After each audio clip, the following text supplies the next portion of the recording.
Good evening. Let me call to order this meeting of the City of Bloomington Planning Commission for Monday, June 8th, 2026. Let me start by just giving a brief overview of our agenda for the evening. We will have a little bit of internal housekeeping, approval of minutes, and some internal communications. We have no petitions continued, no consent agenda tonight, so we will get straight to our three petitions for the evening at that point. We have Petitioner Paul Pruitt and Keith Klein for the property at 2511 North Dunn Street. We then have sub 2026-03 0005 Petitioner Built Alt LLC, the property at 1320 South Rogers Street. And then finally, SP 2026-03 0005 Built Alt LLC. Also, same property, but for the final plan approval. So, three petitions this evening, but let's start by calling the roll to make sure we've got quorum here. Burrell? Here. Bishop? Here. Seaboard? Here. Holmes? Here. Kinsey? Here. Stossberg? Here. Whistler? Here. All right, we do have a quorum. Let's move on to approval of minutes. I believe we've got minutes from the April 13th meeting to approve tonight. Are there any questions or corrections about those minutes? Is there a motion to approve those minutes? Motion to approve the April 13th minutes. Second. Sorry, who was the second? All right. All in favor of approval of those minutes, say aye. Aye. Any opposed? All right, those minutes are approved. We are now on to reports, resolutions, and communications. Are there any reports or communications from commissioners tonight? Commissioner Kinsey. Yes, I wanted to comment on our list of commission members. And for those of you who noticed on the agenda that we actually have a vacancy, and there is a slot missing from our commission membership. And I wanted to Recording in progress. And I wanted to use this opportunity to acknowledge the service from the member who has left our commission and created that vacancy, and it's Tim Ballard. And Tim was a very good colleague and has moved on to do some other things in his life and work. It's not a sad situation for him, but it is a sad situation for us because I think Tim brought tremendous expertise to this commission. He had a good, deep development background and also was really committed to community input and community service. And I want to acknowledge Tim's contribution because I think one of the things he also valued was civic dialogue and also really doing that in a way that respected people's input and conversation. And even when things got contentious in meetings, Tim was always level-headed and offered a very informed perspective.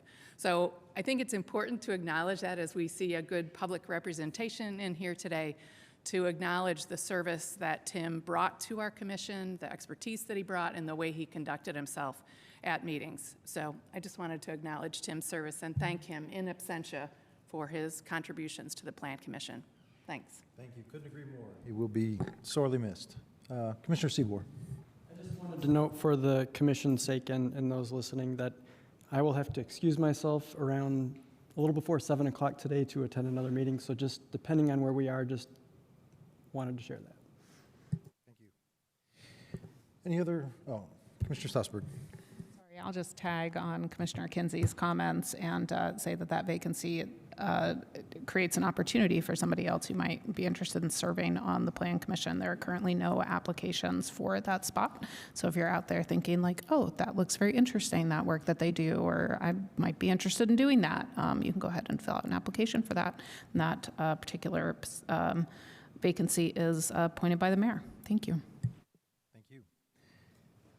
Any other reports or communications from commissioners? All right. How about from the staff? Any reports or communications from the staff tonight? Nothing, only other than one remaining housekeeping, which was the approval of the revised rules and procedures that we introduced, I think, back in April. So it was continued at that time. We didn't have a May meeting, so that is still on the docket for review and approval. And I'm assuming you would like us to act on that tonight?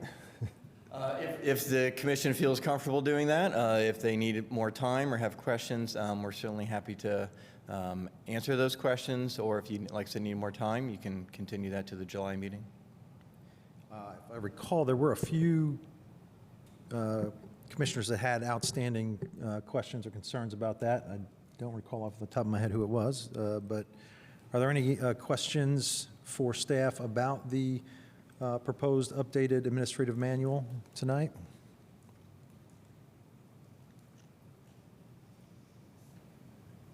Commissioner Strasburg. Thank you. I did have a couple of questions, and now that you said, oh, we talked about this in April, all of a sudden I'm going, oh my gosh, did I ask these questions in April? And now I was trying to go back in my notes to see if they were answered. But the two questions that I had, one had to do with the changing of notice from 21 days to 10 days and why that was done. And the other thing that I noticed was in, I think, B8, it says that the petitioner no longer has to pay for the expense of advertising fees in the paper, and I was wondering if that meant that the department was paying for that expense or what was going on with that. Yep, so I can answer both of those. So the 21 days to 10 days, that just syncs it with changes and languages in the UDO. So a while ago, 3-4 years ago, we changed the public notification to 10 days for everything except hearing officer. So we haven't updated the rules and procedures in a long time, so this was syncing that with changes that were made in the UDO.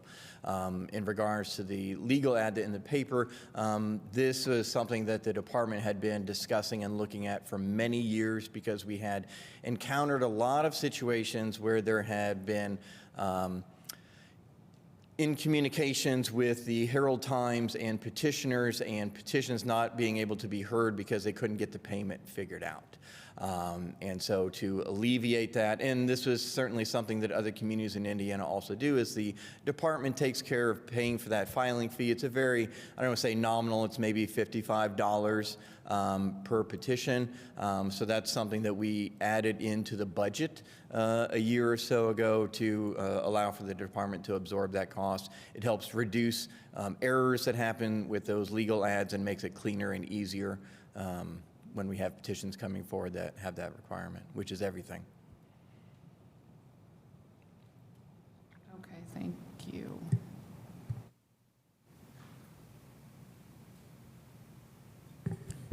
Eric, do you mind just giving a synopsis of any other changes that are in this that we should be aware of? Some of them were in regards to the filing fees. We had updated those a long time ago and then again just didn't make changes. There were a few grammatical errors in the rules and procedures that we went through. Mostly it was just kind of syncing everything with some practices that had changed over the years, and we just had not updated this. Like I said, the public notification was certainly one big one. I think one thing that is in here is removal of the requirement for petitions that are requesting a waiver that they are required to have 2 hearings. Sometimes we see petitions come forward that certainly one of the ones tonight that is required to have 2 hearings as part of a waiver. Having that basic requirement sometimes prolongs the conversation and just requires that waiver that's unnecessarily there. Obviously, the Planning Commission always has the right to continue something as well as staff does. So that was one aspect that was changed. We talked about the public notification letter. We removed the references to use variances, which are no longer in the UDO as well. Those are the big ones that are jumping out. A lot of it was just, like I said, housekeeping because we haven't done anything in several years. All right. Any other questions about the updated administrative manual? Commissioner Burrell. Is one of the updates the changing the time limit for public speaking? We talked about that before. That stayed the same, and that has not changed. We changed that for the Board of Zoning Appeals with the expedited agenda process, but that has not changed for the Planning Commission, and I don't think that that's changed for the consent agenda either. Okay, So that still stays at 5 minutes. okay. We I mean, changed, certainly if that's something that the Planning Commission wants staff to look into, we can propose, or if the Planning Commission wants to amend that tonight, you can certainly amend the rules and procedures if you feel like that should be adjusted in some capacity. okay. So in a BZA, we're doing 3 minutes instead of 5 minutes. And it has been more, people are more to the point when they do their comments. I don't think anybody suffered from it. Commissioner Stossberg. I would like to say that council also has 3-minute comments, and I do think that it adds to efficiency, but I don't think that that is something that should get changed the night of a meeting because some people prepare comments ahead of time. Sure. Yeah, I would say if that's an amendment we could consider at any time, right?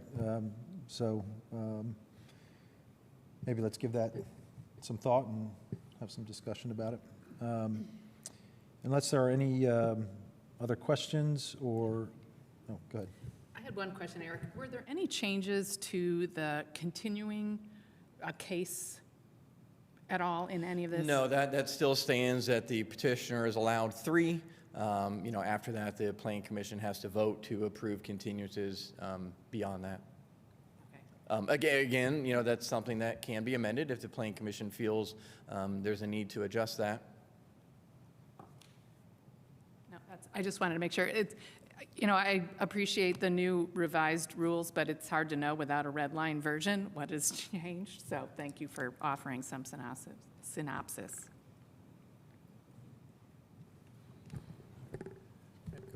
One comment, and I think this is right. This is not a red line version. On page 10, there is number 4 is still in strike-through form, and I don't know if that's an edit that needs to be made. Yeah, that was just a cleanup. I noticed that just a few minutes ago as well. But that's Yeah, so that just needs to be. with or without 4, like that is part of the deletion, I assume. Yes, that would be deleted. That's strike through. Okay. And I would second the idea in the future. I believe the first time you brought this to us, we did have more view of what the changes were, but we have to see a red line version, right? You have to be able to see what the original document was and what the new changes are side by side in order to be able to make an informed decision. So for future amendments, I would request that we get that and not just a clean document with changes already implemented. It's Yep, impossible. understood. Thank you. And like I said, if the Planning Commission feels like they'd like to see that, we can certainly make that red line version available. It was at the April hearing. There were some editorial comments for staff that were in that, but that's how it was presented at the April hearing, was that red line version. So we can certainly do that and make that available if that's easier for Planning Commission. We can revisit this in July. There's nothing that is immediately impending that has to be resolved tonight with this.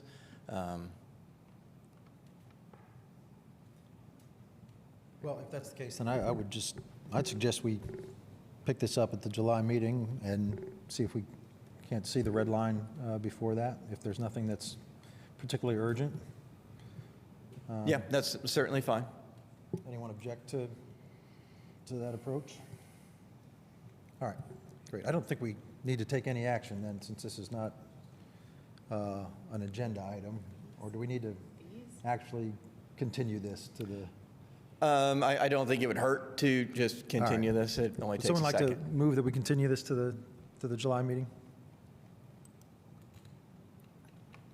I'll motion to continue the revision of the rules and copy of the administrative manual to the next meeting. Second. All right. June? All in favor, say aye. Aye. Aye. Any opposed? Okay, thank you. We will pick that back up in July. Any other reports, communications from staff then? No, nothing from staff. All right, well, we have no consent agenda, so we are on to our first petition for the evening, SUB 2025-12-0051. Looks like we have Jamie Kreinler to present the case. take it away whenever you're ready. Okay, thank you. Good evening to the commissioners. Jamie Kreinler, Senior Zoning Planner.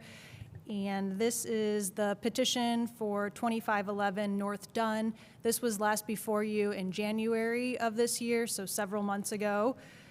And just as a refresher, it's a 4-acre property on the west side of North Dunn. And the request before you is primary plat approval to subdivide the property into 11 residential lots and 3 common area lots for a total of 14 lots. The petitioners are Paul Pruitt and Keith Klein, and the consultant is Daniel Butler with Bynum Fanyo and Associates. Zoning for the location is R2 residential medium lot. Surrounding properties to the north and south are also zoned R2 with single-family homes. To the west, there's mixed-use corridor zoning with an office park, and to the east is Meadowwood assisted living and more residential homes. The petitioner is requesting a total of 3 subdivision waivers, and the 3 subdivision waivers are to 1, allow a cul-de-sac, 2, to not require 67% of the lots to be served by alleys, and 3, to amend the riparian buffer easement language. So when this case was before you in January, at that time, there were a total of 15 residential lots proposed, so the request has been reduced to 11 now, so that's a reduction of 4 lots. And in January, the petitioner was requesting 2 subdivision waivers. So the one to not require 67% of the lots to be served by alleys, that's still the same and still a request. They have withdrawn the waiver request to not require sidewalk installation for a portion of the northwestern street, so that's no longer being requested. And then I have on the screen the 3 subdivision waivers that are being requested. So the first one has to do with allowing a cul-de-sac for the development. Cul-de-sacs are not permitted in the UDO, and this is the traditional subdivision type. So the petitioner is requesting a waiver to allow a cul-de-sac instead of the road stubbing to the western boundary of the site. So this is an example, this is the exhibit that the petitioner submitted showing what it would look like if the cul-de-sac waiver was approved. The petitioner is also requesting a subdivision waiver to amend the riparian buffer easement language, and the waiver request is from UDO section 20.04.050E10A, and this is to accommodate both drainage allowances and environmental preservation requirements. City of Bloomington Utilities and Planning Department staff, we met several times and discussed amending the riparian buffer easement language. So as shown on the screen, this is what it would look like as amended, and it reads, as required by City of Bloomington Utilities and the operations and maintenance manual associated with the stormwater infrastructure located within the easement. The final subdivision waiver request is to not require 67% of the lots to be served by alleys, and this was previously on the plans in January as well. On February 26th, there was a Board of Zoning Appeals hearing for this case, and they requested a total of 7 variances. So since it's related to the revisions to the plat, I just wanted to give a brief summary of what those variances were and what the decisions were on them. So 3 of the variances from minimum lot area, minimum lot width, and minimum side building setback were denied by Board of Zoning Appeals. And then the other 4 variances from minimum tree preservation, tree protection fencing, and riparian buffer disturbance activities, and the intermediate and fringe zones, those were approved by the BZA. I also want to inform the Plan Commission that in early April of this year, the city received notice that several neighbors did file a judicial review of this BZA decision, so that's still pending, and there is a motion to stay scheduled for next week on June 17th. This is the landscaping plan submitted by the petitioner, and with the variance that was approved by Board of Zoning Appeals, the petitioner is required to retain a minimum of 36% of the existing tree canopy on the site, and that equates to 0.93 acres. And then lastly, I wanted to mention that City of Bloomington Utilities did a review on the plans that were submitted, and the plans are not fully approved by CBU, but they did receive conditional authorization to proceed to this hearing. So the main outstanding issues are related to conflicts between easements, unallowed tree plantings and drainage paths, and unacceptable outfall rates still exist, so those don't meet CBU requirements, and the petitioner is still coordinating with them. So the department's recommending that the Plan Commission continue this case to the required second hearing next month on July 13th, and we're happy to answer any questions. Can we start with just a couple of procedural questions? One, we heard this in January already, right? Was that not a first hearing? That was a separate action on this, or? It was the first hearing. The petitioners have added 2 new waivers since then, so that requires a hearing for those 2 waivers that have been added. Those waivers do require 2 hearings, so that's why we're here tonight, to hear those 2. We're starting over because it's changed substantially since the last time we heard it. Yes, in essence. And then with regard to the judicial review of the variances, does that have any impact on our ability to act on this, or is it just another step? If we go ahead and approve this before that is settled, is there any Yeah, it is impact? the opinion of city legal that it does not prevent the Plan Commission from acting. It simply imposes restrictions on the petitioner taking any action. Gotcha. Thank you. All right, any other questions for staff at this point? I'd also just add that we'll probably learn more after the stay hearing, and legal will keep us updated. So we will go to the petitioner here in a minute, but if there's questions about anything kind of procedural, let's get it out of the way now. Go ahead, Commissioner Stossberg. I just have questions about the riparian buffer stuff, because I was looking at the presentation link in the packet and I didn't see the slide that you had up there about the language changes. And so I was trying to understand exactly what that new language would be and what it would mean. So I don't know if you could show that again, or if that's somewhere else in the packet, because I didn't see it in the presentation link that's provided. But I also was wondering if the Environmental Commission had reviewed at all that riparian buffer language change or anything related to that. I think that they had maybe looked at it in January, but if they looked at it at all since the BZA approved and denied the various variances, and then they've updated this request at all. We're certainly happy. I don't know if you wanted to hear from the petitioner first and then go into questions from Planning Commission. I think that, to answer your question though, I think that language for the easement is in the staff report. Yeah, this exact table wasn't in the report, but the proposed amended language is in the report, and it's also on the plat on page 3 of the plat that the petitioner submitted.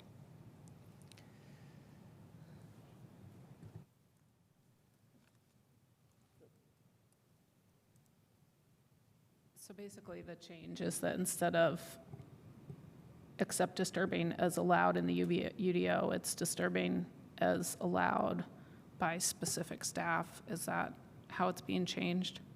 Yeah, so what we're going to talk, I guess, a little bit about this. I don't know how in depth you want us to go at this time, but we're trying to reconcile 2 different aspects of the UDO in terms of what's allowed in certain areas. Within riparian buffer areas, the UDO prohibits a lot of disturbance activities, but at the same time does allow for stormwater facilities. The City of Bloomington Utilities Department requires certain access to those facilities, certain maintenance capabilities that they want to have. So we've tried to balance the needs of both departments, and so this language works in new language that might make its way into future amendments to the UDO that allows for certain activities to happen pending a remediation plan or some sort of replanting plan that will be outlined in an operations manual. Okay, thank you. Maybe that wasn't totally procedural, but I guess that was something I didn't really understand in terms of what it was that we were approving, so thanks. Great, thanks. Let's go to the petitioner now. Come on up to the podium and state your name. You'll have up to 20 minutes to present.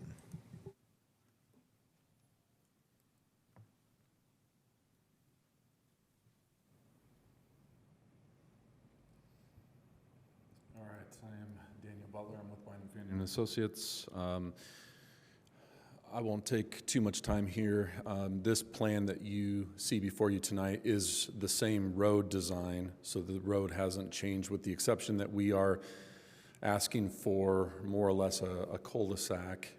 It's really a hammerhead turnarounds for emergency vehicles or delivery vehicles or anything like that. We're putting that option before you tonight. We didn't give you that option in January to try to save more trees, less disturbance, less money to the lots that would be passed along to each one of the lots.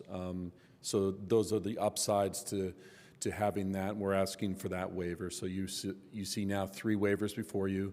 The other change that you didn't see last time is that we were asking for a reduced lot size that did not get approved at BZA.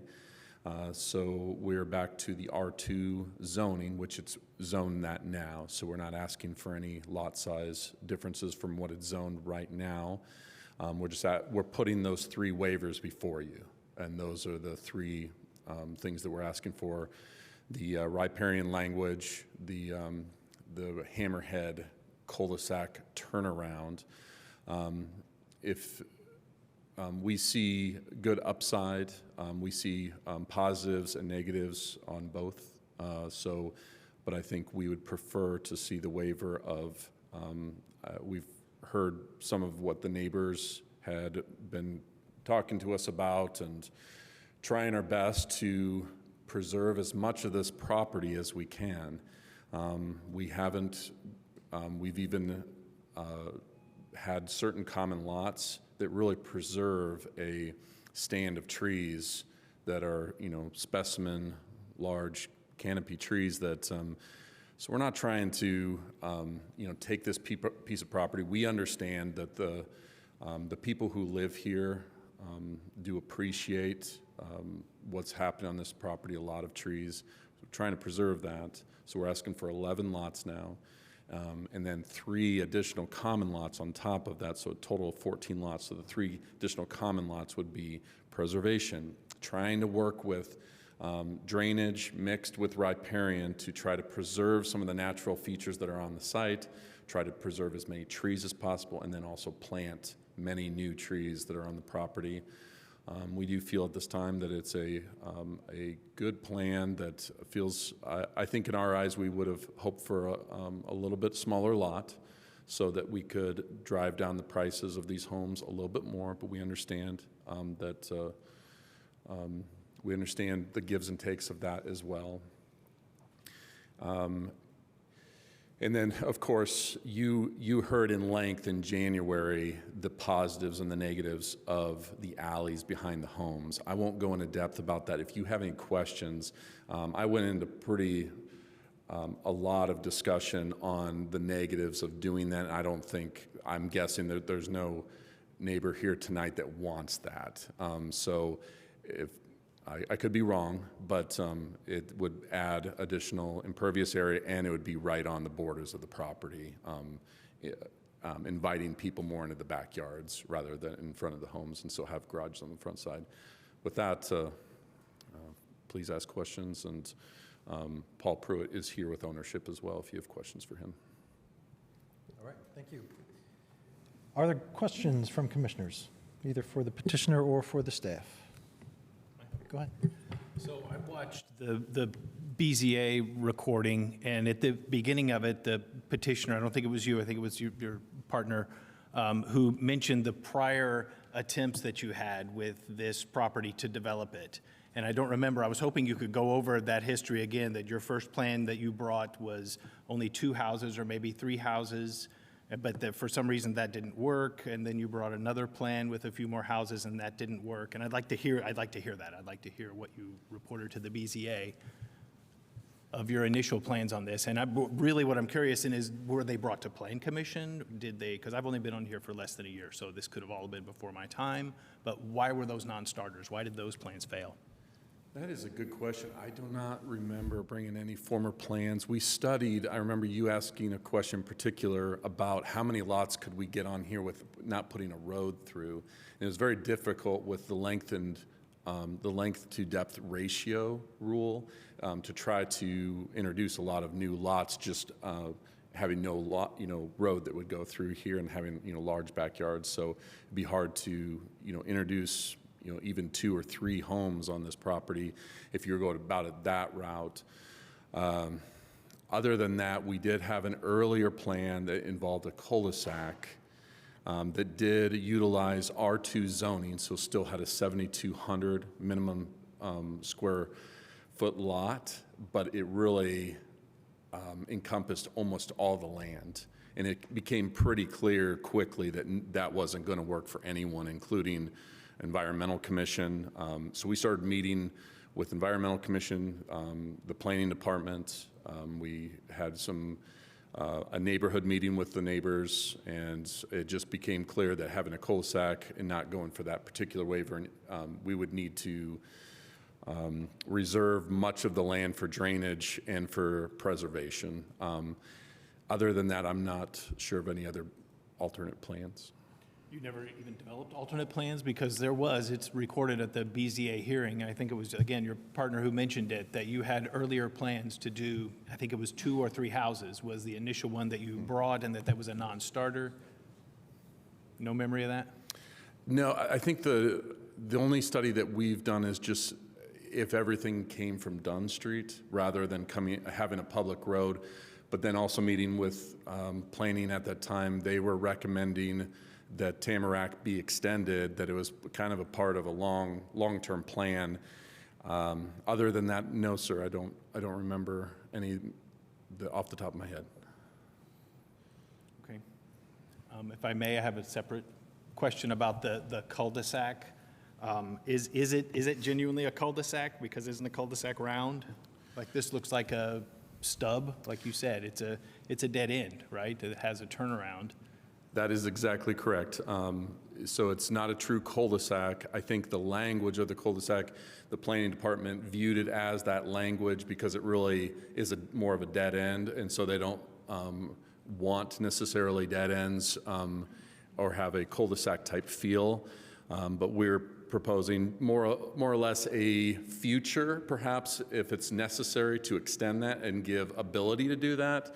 But for now, have a emergency turnaround as a hammerhead. They're calling it a cul-de-sac. It's not a true cul-de-sac. And is that intended to be permanent, the way this is going to stay indefinitely, or are there direct plans to eventually extend it and connect it to the shopping center on the other side, or what are the? Well, so let me clarify a few things. So the UDO does define a cul-de-sac, and it doesn't say that it has to have a bulb. It just says it terminates by a vehicular turnaround at the other end. So that could be a hammerhead, it could be a round bulb, it could be an oval, it could be a square, it could be any different form, but the only thing that is not that is a stub street. So a stub street extends all the way to the property line within right-of-way that has been built. So, with this petition, and what has changed tonight is the petitioners have shown a situation where they are stopping the street at a certain point. In theory, the plat shows extended right-of-way dedication, but that's not really consistent with any of our adopted plans or goals where, we want right-of-way that doesn't have a street in it. That places the burden on the taxpayers then to build that street or the city to build that street. And honestly, that's not something that you either make the decision to put in the street at the time of the development or you don't. To come back and build that street at a later time is extremely problematic from a city's perspective. Certainly, we can't make an adjacent property owner go onto another property and right away and build that street.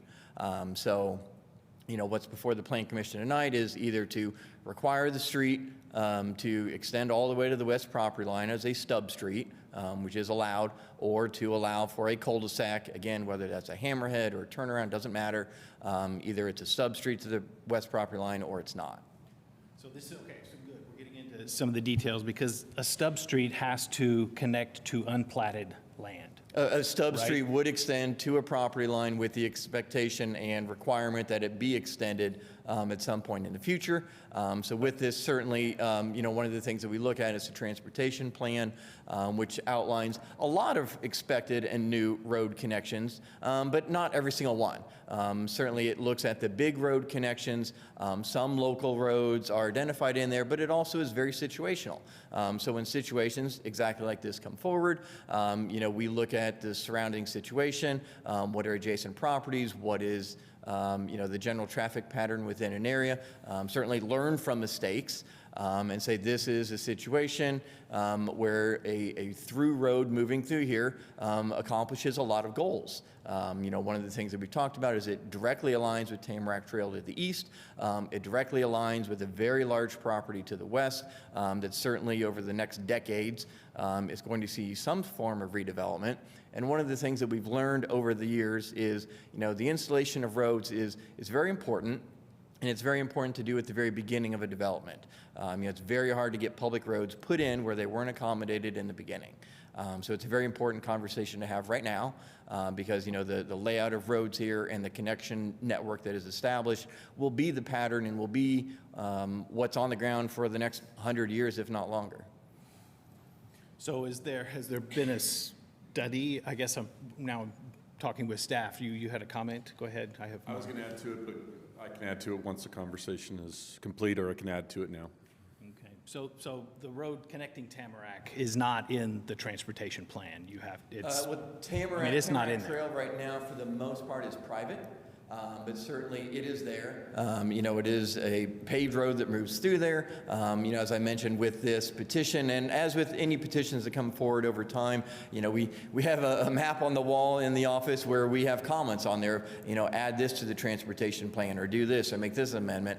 So certainly if this is added on here, there'll be a note placed to, have that road moving through the adjacent property, have that moving through Tamarack Trail so that we can highlight this on the transportation plan and have it be more established. But this is the opportunity for that conversation of connectivity here.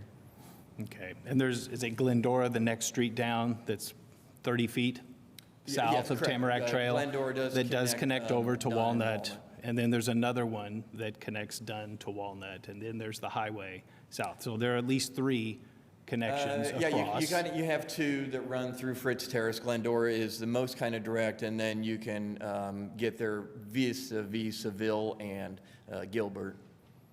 Okay. So I guess I question, it's not part of the transportation plan. I don't know what it adds to do that. It enables more houses to be built on the property, I think. And last time that we went through this, there was discussion of it needing to connect to the shopping center on the other side. It looks like that's not part of it. So I guess that was my original question is that still part of the plan to eventually connect that street or not? Is this a temporary end of the street? Is this a temporary dead end? Or is this envisioned as this is going to be the way it is? That would certainly be the expectation when the property, so certainly it helps to have it on the transportation plan shown clearly that this road would move through there. So if there is a subdivision on the property of the west, they're required to dedicate it and build it. It kind of takes that conversation off the table. If they don't subdivide it, and if it's not shown on the transportation plan, having this extension here, there is language in the UDO that says when roads are extended and stubbed to property lines, they have to be extended through a property. So that gives us language in the UDO, even if it isn't in the transportation plan currently. But this would certainly be the expectation is when the property to the west redevelops, that this road is extended and connected through there. I see language in the UDO that says a cul-de-sac has to be round, has to be large enough to accommodate the largest fire truck in service within the city. Yeah, so you'll see that language for commercial subdivisions because cul-de-sacs are allowed there. So there is language in the UDO that talks about cul-de-sacs where they're allowed, yeah. Is there language that says it doesn't have to be round? Because this language says cul-de-sac shall be a round bulb large enough to accommodate, shall be. It doesn't say one option is. My question is this a cul-de-sac? It doesn't look like one. It looks like a dead end. Right, so no, it's not. New dead ends. It is a cul-de-sac by definition, but it doesn't meet the street design standards because it doesn't have a bulb. The petitioner is proposing something else. So, we've interacted with the cul-de-sac discussion only very few times, only one that's really kind of come to mind lately. And again, that wasn't really a kind of a cul-de-sac. It had a roundabout turnaround at the end of it. It's not a cul-de-sac, like I said, from the street design standards, but it is a cul-de-sac because, it's not a stub street. It doesn't extend to the property line. It stops with some other version of a terminus. Okay. Thank you. Go ahead, Commissioner Kinsey. May I add, just to this conversation before we go on to something else, and that's just what we want to put before you, because there would be additional tree saving, there would be additional areas that would be preserved at the time, for the time being, and it would allow for the same exact amount of lots. You would get a little less money to the project, so that would be passed, likely onto the actual lots. And right now, you would be getting that same dead end, it would just be a little further down. And so we're trying to see if there'd be something meeting in the middle that would allow for, maybe continuing that street in the future. And you don't have to necessarily give up the connectivity, potentially, and then allow for, allow for more preservation now. And I think that's what we want to put in front of you to see if that's amenable to the panel. So my questions continue on this same cul-de-sac. Eric and the staff have trained me so well to not be opposed to cul-de-sacs, even though I happen to live on one, and enjoy it. But I've really learned that they are not good planning and they don't allow connectivity. And I've learned all this about why I will never want to approve a cul-de-sac. So now I have to be trained out of that very important lesson if we were to consider and move this forward. So I guess I want to understand how this particular, I understand the instance in this case allows the trees to be preserved. It is, allows for less disturbance in the land in general. I mean, that all sounds all quite good. But it doesn't, what about the other side? The fact that it's not integrated, that it's not part of good planning. And how do we reconcile these two things? Do those things outweigh, should they outweigh the reason we don't do this anymore in planning? Well, from a staff perspective, like I said, the installation and establishment of a road network is something that you're establishing and dealing with for the next 100, 200 years. We are paying the price for a lot of these cul-de-sacs that have been done over the past 80 years in situations where we have properties that develop and they don't have stubs to extend to. So it results in more traffic on roads because you can't disperse things. So it results in just a lack of connectivity, that there have been so many aspects of our comprehensive plan, our transportation plan, our climate action plan that talk about increasing nodes of connection so that you don't have to push everybody out on the big roads. You've got these smaller internal roads that you can move from one location to another. It gives you a wider range of transportation options. You can feel more comfortable riding your bikes in your streets down these smaller neighborhood streets, and you don't have to go out on the bigger streets.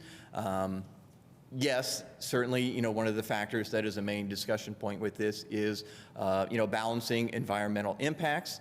One of the things that we worked with this is a tree remediation plan to plant additional trees on the property. So, the trade-offs for connectivity are something that you will feel the impact of for decades down the line. I am not comforted. Okay. So the other thing is I can't tell on the map that was in the staff packet for Tamarack Trail how much is really in the labeled section future dedicated right-of-way. What space are we talking, how much are we talking about there between is future dedicated right-of-way, and then how far is that from the property line or to the next property? How much are we talking about Can I here? field that one? Yeah. My petitioner's statement kind of breaks it down. I'll just read it out loud. It's 11,470 square feet that would no longer be disturbed. It's about 188 feet of road.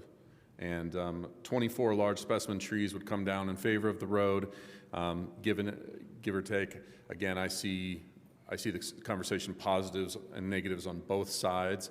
And after studying and looking at it, we felt like it would kind of also preserve more of the property. But 188 feet is the answer to your question. 11,470 square feet of then undisturbed area you would get with that. And then the other question on this is the last instance when we were discussing a cul-de-sac and viewing it positively and negatively for a development on the south side of town, there was concern about that property had a house right at the end of the cul-de-sac. So it was like there was nothing we could do. We had a property that was butting right up against it, but there's a house there. So there was no way to work around it, and we were not going to demolish somebody's home. So there is no plan or any way to put something that would get in the way should this 10-year plan come up. And the expectation is that the road is extended to, let's say, Walnut.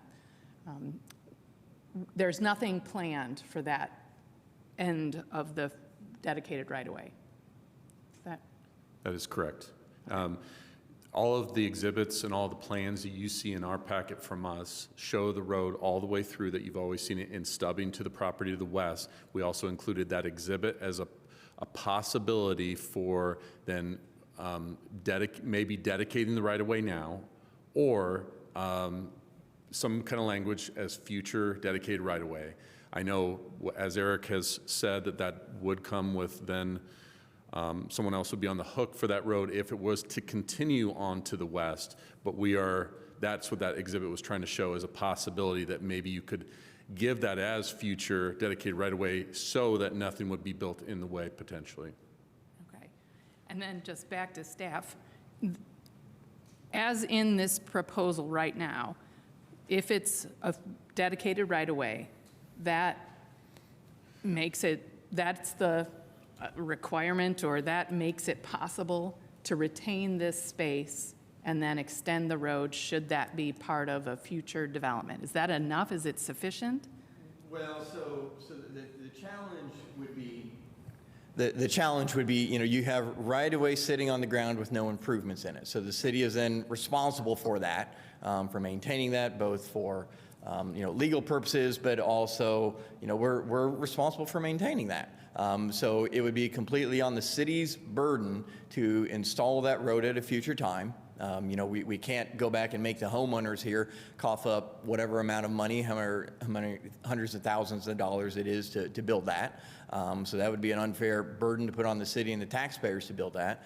We can't make the adjacent property owner come in and do an off-site improvement on an adjacent property. But, also mention, this particular arrangement isn't the only thing. They could also stub this street to the north. And that would meet. So they don't have to come forward with this exact layout. There are other proposals that could allow for the property on the west to be developed and not require a waiver. Do you want to continue this line, Commissioner Tasper? Please continue. Yeah, I want clarity on what you just said here. So in the first plan in January, and kind of with this cul-de-sac waiver plan, there's the assumption that the road would extend west toward Walnut. But you just said that an alternate could be extending the road north toward that adjacent property, and that would fulfill? Yes, because that would be a stub street. So they could stub it to the north rather than stubbing it to the west. I think it would certainly result in less lots, and maybe that's been a challenge, but. Would that result in less lots because of the riparian buffer? No, I think just because turning it, you would lose some of the lots along the north side of the road. But is there already some kind of little turnaround there on the north? There is. It's the hammerhead I'm just surmising about loss of lots, but there is other alternatives besides stubbing to the west. It could stub to the north. I guess that's sort of an interesting theory to me, is that stub to the north and how that would look. So I don't know if that's something that could be considered by your team for the next meeting, just in terms of what that would look like, because that property to the north is very similar to this current property in terms of a single house, and then, you know, at some point in the next however many years, I mean, that one maybe is just as likely to change in the next however many years as the one to the west is.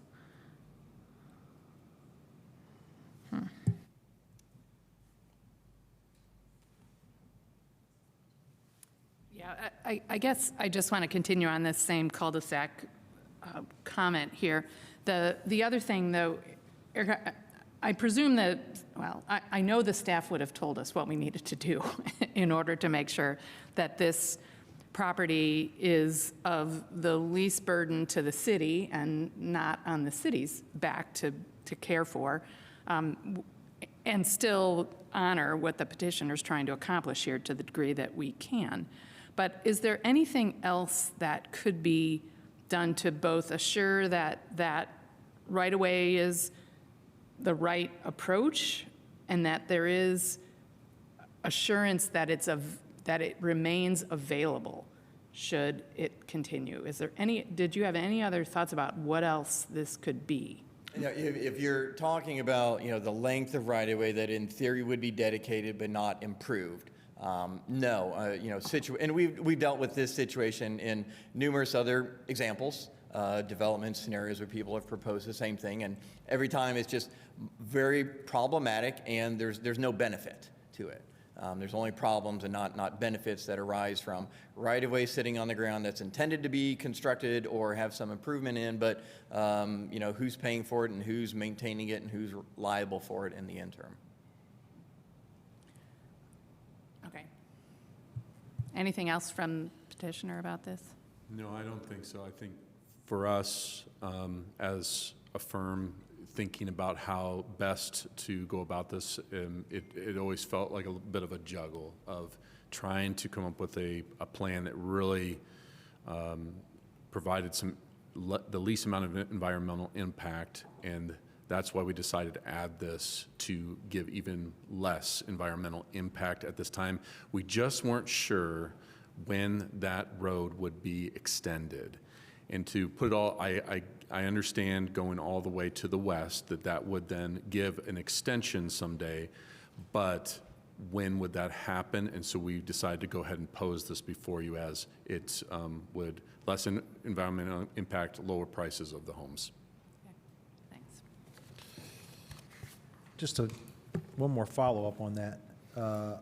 Does that have an impact on the CBU report? I mean, whether or not you pave that additional distance of road seems like it would have impact on runoff and retention. So we've also, sorry to interrupt, in the past months, we've been working with CBU as well. There's been a lot of concerns from neighbors about the drainage, so we wanted to make them feel comfortable for tonight's meeting that this could be approvable, and all the stormwater was going to be treated as such and not be going on to neighboring properties, and be an outflow at a rate that is acceptable and less than what's going out there now. So all those studies have been done. There are still a few outstanding comments, but they felt like the whole project in theory is approvable, and that to answer your question, less road is just less impervious surface, so it'd just be even less of a runoff rate, even though right now the way it stands is still approvable and acceptable. Well, approvable and acceptable in either case, with or without the full distance of the road? That's correct, because you'd just be replacing now impervious with disturbed area, and so that would be still going. It still would be going to the same place, except at a slower rate. But so the worst case scenario we've gotten approved, I guess, is the way I'm putting it. Gotcha. Thanks. Other questions from commissioners? Commissioner Stossberg. Thank you. One of the other reasons you gave about not having to extend that road right now had to do with cost and cost that you would forward on to the property owners. Do you have an estimate about what that price difference would be in terms of prices of the properties? Yeah, we estimate that this road extension is somewhere in the range, with the 188 feet, somewhere in the range of today's cost, about $400,000. That would be about $38,000 a lot that would potentially be passed on to the cost of the lots. Thank you. And do you have a estimated cost right now about, because like I don't see any house plans in here in terms of what you're actually thinking to build, so do you have estimates on what the prices those homes are going to go for at this point in your planning? I see we have to consult for this question. I know it's really hard to do estimates right now, and new construction is like all over the place. We understand that that's been a question around this project generally, so we're trying to do our best, but we're trying to keep them under 500,000. Okay. And That's what, the about goal. what size, like how many square foot, like?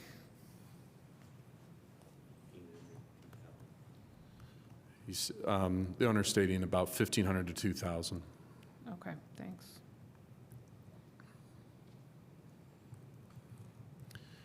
And driving down these costs is what we're trying to do that, but also marry those, of course, with the environmental impact stuff. Commissioner Seaborn? Just continuing on the questions of the cul-de-sac, so it's, I guess, not clear, and maybe it's intentionally not clear yet, if it was approved as a cul-de-sac, would it be dedicated as right-of-way or kept on a common area lot, or that's part of what you're wanting to discuss tonight? I think that's part of what I would like to discuss. So if it was, I mean, if it was actually dedicated right away, then I understand that there would be some maintenance, but at the same time, it would hopefully be kept to a minimum maintenance because it's kept undisturbed. However, we understand that there's still some maintenance involved with that. So perhaps an idea, what we put on our exhibit is a future dedicated right-of-way set aside for the possibility that gets dedicated in the future and that road gets extended with a project to the west.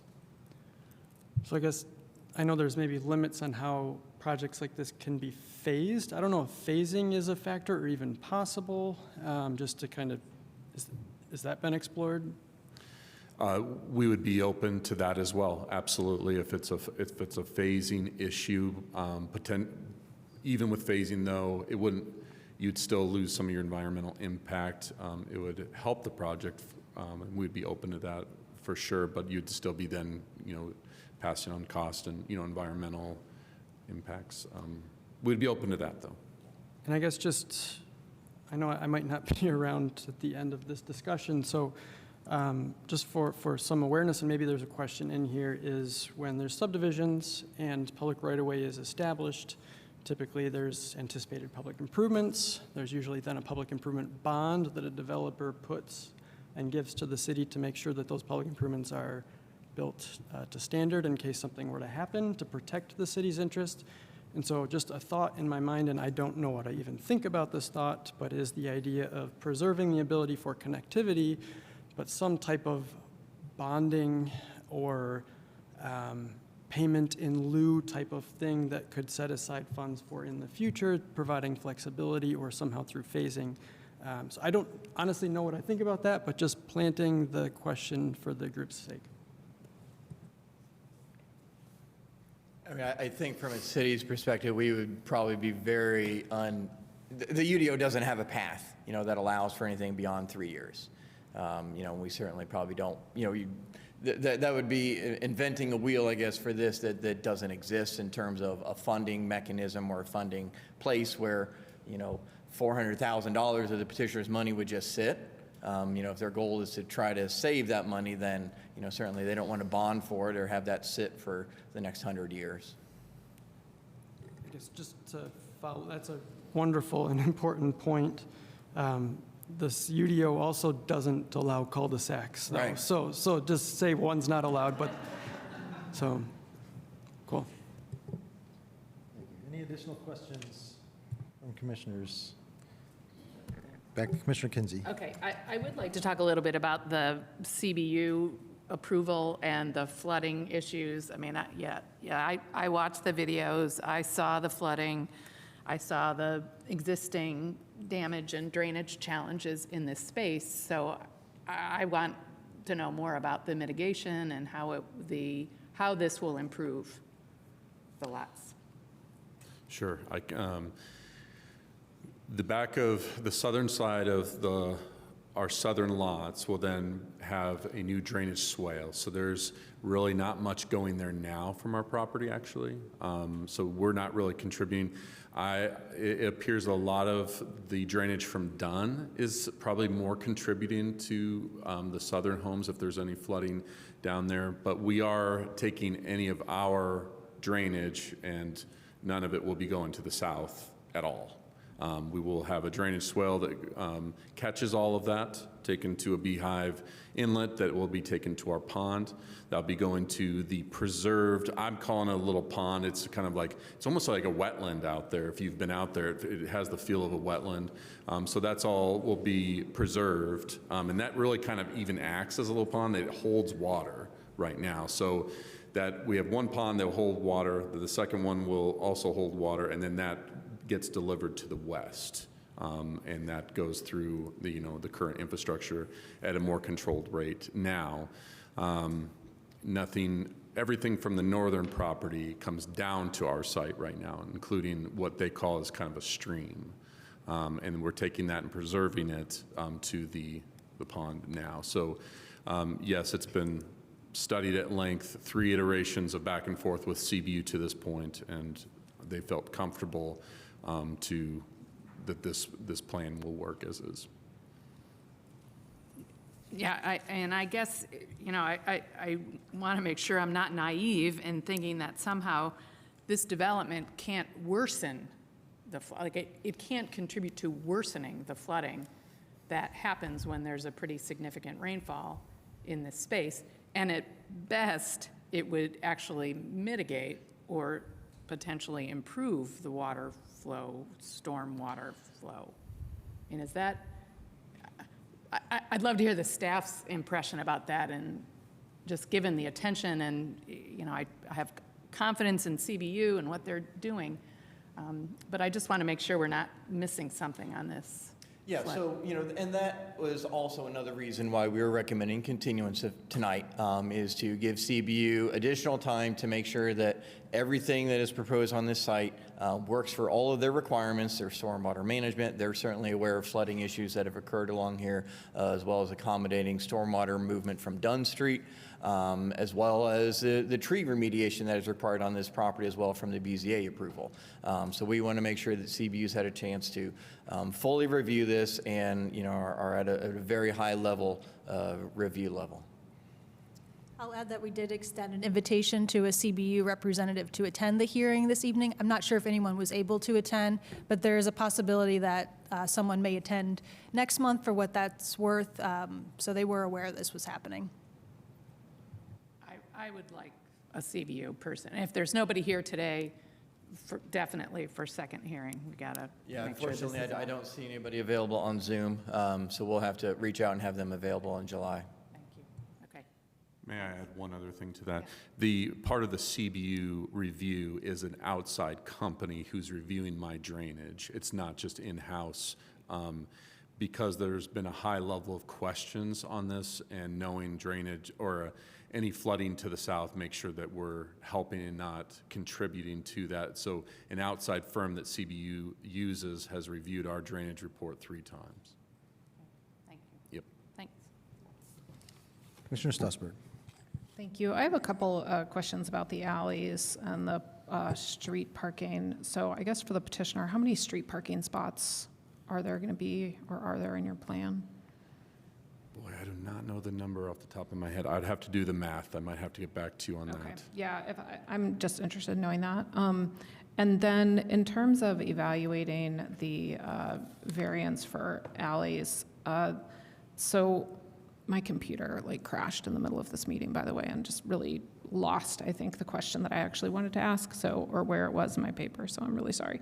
But somewhere in there, it was the alleys are required if it's more than 3 acres, is that right? Well, the traditional subdivision type is a requirement after you get over a certain lot size. And I think that 3 acre is that, which is why, So- they have to utilize the Right, traditional. but the real question is why 3 acres? Because at that point, the property is large enough that you can accomplish a grid-like network. Okay, so it's kind of like a theory that works on averages, and one of the challenges with the site is that it's long and thin, so it may be 4 acres, but the width isn't quite there. Yes, certainly, if it was a square, that lays itself out, and in a different situation, maybe where, there were adjacent lots to access the alley, or there was a different arrangement of environmental features, the grid could still very well be achievable. This particular lot, and the low number of lots that are being proposed off of here, for instance, if they were utilizing the sustainable development incentives or something else, and, they had doubled the amount of lots here, then the alley-loaded lots would be a lot more desirable, because that's a lot of road cuts, a lot of drive cuts that you would have on those internal roads, and so having that alley-loaded design would be a lot more advantageous from a pedestrian safety standpoint. Okay, so that does bring up my second question, which is, we're supposed to evaluate this partly on the granting of the subdivision waiver shall not be detrimental to the public safety, health, or general welfare. And so that question was like, well, will this be a detriment to public safety if everything is front-loaded on the street in terms of pedestrian? Yeah, so in this case, they're looking at 7 lots or so along the south side. That would be 7 drive cuts. So, are those 7 drive cuts, is that really a substantial increase in safety or hazards that, not allowing the granting or not granting that waiver to have the alleys really increases safety along that street? That's one of the challenges, one of the questions. Do you have any answer to that right now? I mean, I think that I would argue it's probably minimal. 7 drive cuts, and I think it's like 4 on the north side of the street. Is that right? 7 on the side. Thank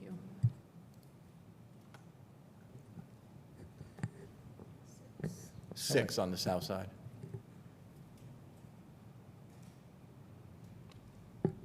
Is that all? Okay. Commissioner Burrell.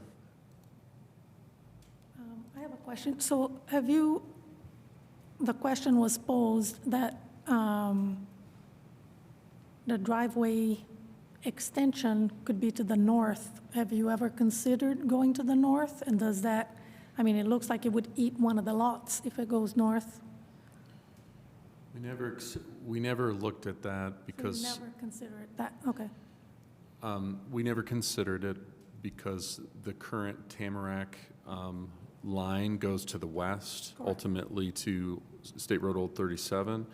So we never considered that, and there's also a natural drainage way there that would, in my opinion, it'd be more difficult to try to work out because of the drainage way. The way that we even bent the road to the west was to go around kind of drainage features and try to minimize the impact on the environment.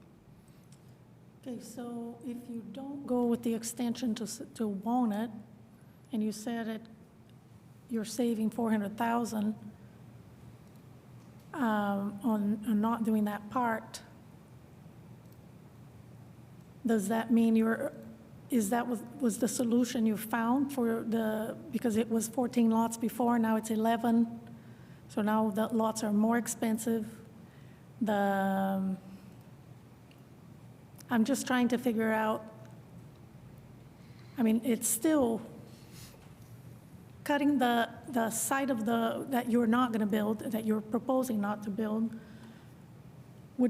should potentially cut the cost of, for about, $35,000 per lot. But is that what you were thinking? Or are we just thinking we don't want to do something that we don't want to keep up with? The extension of the road, to maintain the extension of the road, it would be in public right away, so it'd be the city's maintenance. So it will be the city's maintenance, well, once they accept it. Correct.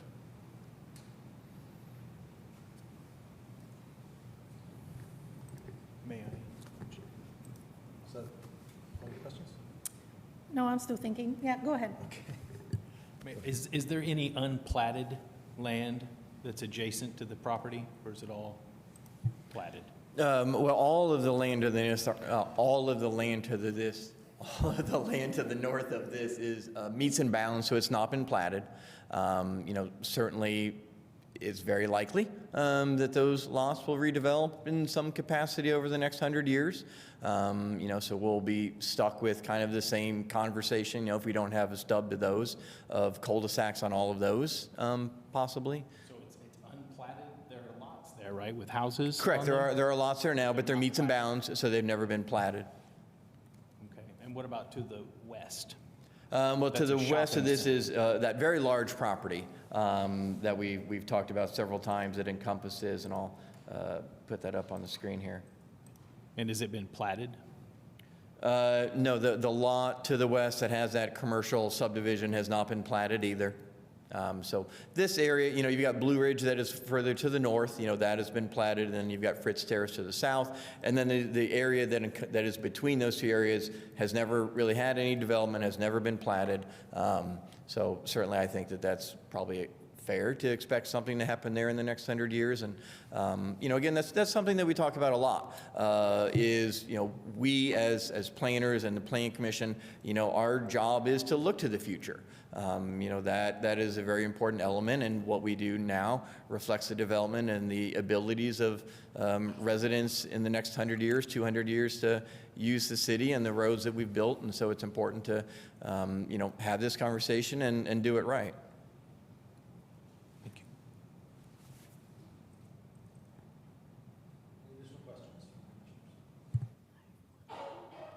Go ahead, Commissioner Kinsey. All right, last one is, for me, is about the riparian buffer easement language.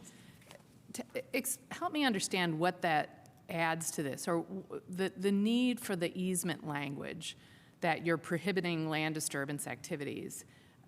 What is this, what is the purpose of this? And say more about what, if other things were considered in this. So I think what we were running into a lot of the times with this is the drainage easement requirements conflict with the riparian buffer easement requirements.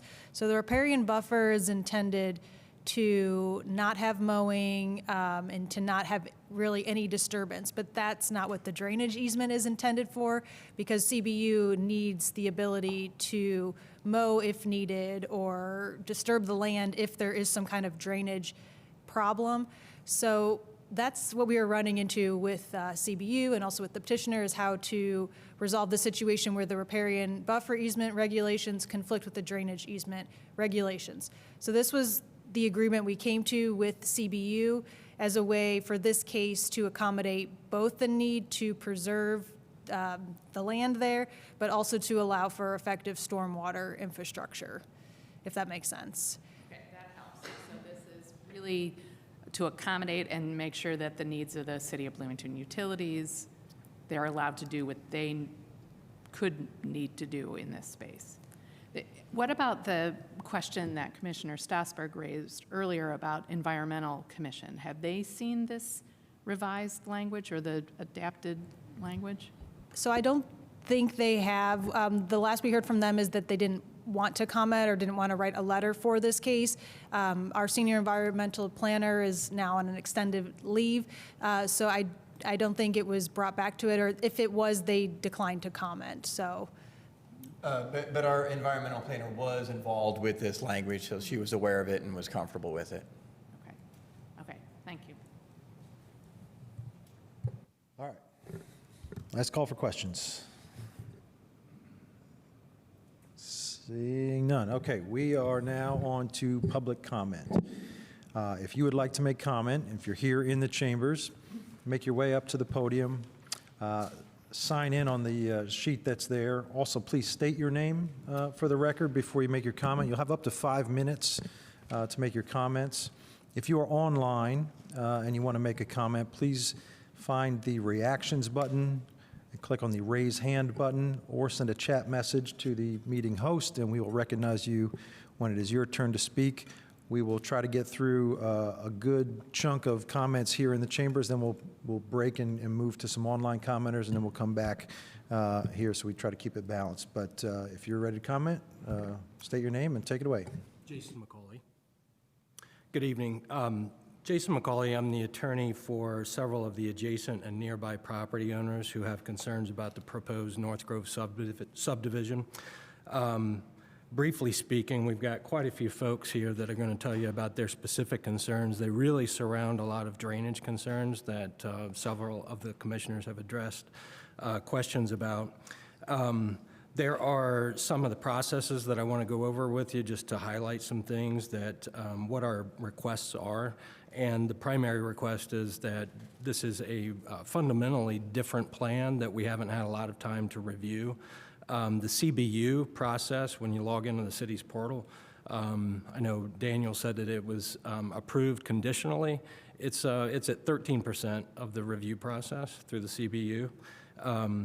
The proposal that has changed dramatically, requests the changes to the riparian buffer language. These revisions also are not minor in the sense that they still change the road layout, the tree preservation, the riparian buffer treatment, the drainage design, and the utility issues. I want to emphasize that CBU has not signed off on this without conditions. There are easements that are still at issue, especially a septic sewer easement that goes across Lot 57 to the south. That is, I suppose, from the petitioner's standpoint, being negotiated, but it doesn't exist. So that is still up in the air. Second, I want to emphasize that the staff report shows that this is not ready for final action tonight, and our community members that I represent, they want some more additional time to review this. They haven't provided you with final findings of fact to sign off on, obviously, so a second hearing is necessary, and we request that. Third, there are unresolved utility and drainage issues that some of you have already asked questions about. The staff report states that CBU has reviewed the submitted plans, but the plan is not fully approved, and we fully support that. It further states that there's conflicts with the easements, the unallowed tree plantings in the drainage paths, and the unacceptable outfall rates that still exist. Those are the primary concerns that my clients want to see addressed, because they are experiencing flooding as it exists now. So any increase in outfall, they want that to be studied. They want to see the numbers. They want to know that that is going to be addressed. I believe Daniel stated that there is no water that exits this property onto the properties to the south. I've reviewed videos from my clients. I've seen the pictures.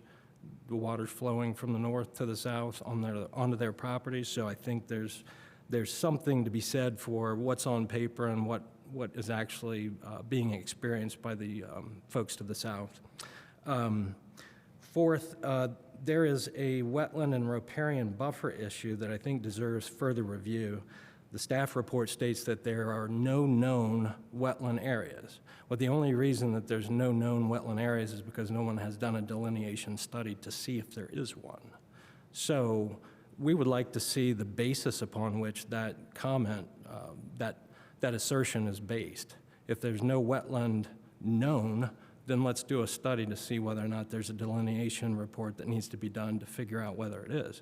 Daniel stated tonight that it's kind of like a wetland. It is in kind of like a wetland, yes. So what we would like for the Plan Commission to do is require the petitioner to submit the property to a delineation report to figure out whether or not it is a wetland, because the folks that I represent have been on and around this property for a lot of years, and they see a lot of wildlife, and they see a wetland of what most folks would say, that's a wetland. So that's something that I think that this report, the staff report, makes a conclusory statement that yes, there are no known wetlands, but we don't have any basis upon which to show why that is that we know that there are no known wetlands. Fifth, I addressed the sewer issue. That's something that is probably going to take a substantial amount of time, whether it's negotiated or litigated in one way or the other. That is, the proposed easement runs across Lot 57. It is not described by a meets and bounds description. The CBU requires that. And so at that point, we are looking for some process to negotiate or litigate that. Finally, the related litigation is pending. There's currently an order in place that suspends any action based upon the variances that are granted. And we would appreciate your time on this matter. Thank you. Thank you.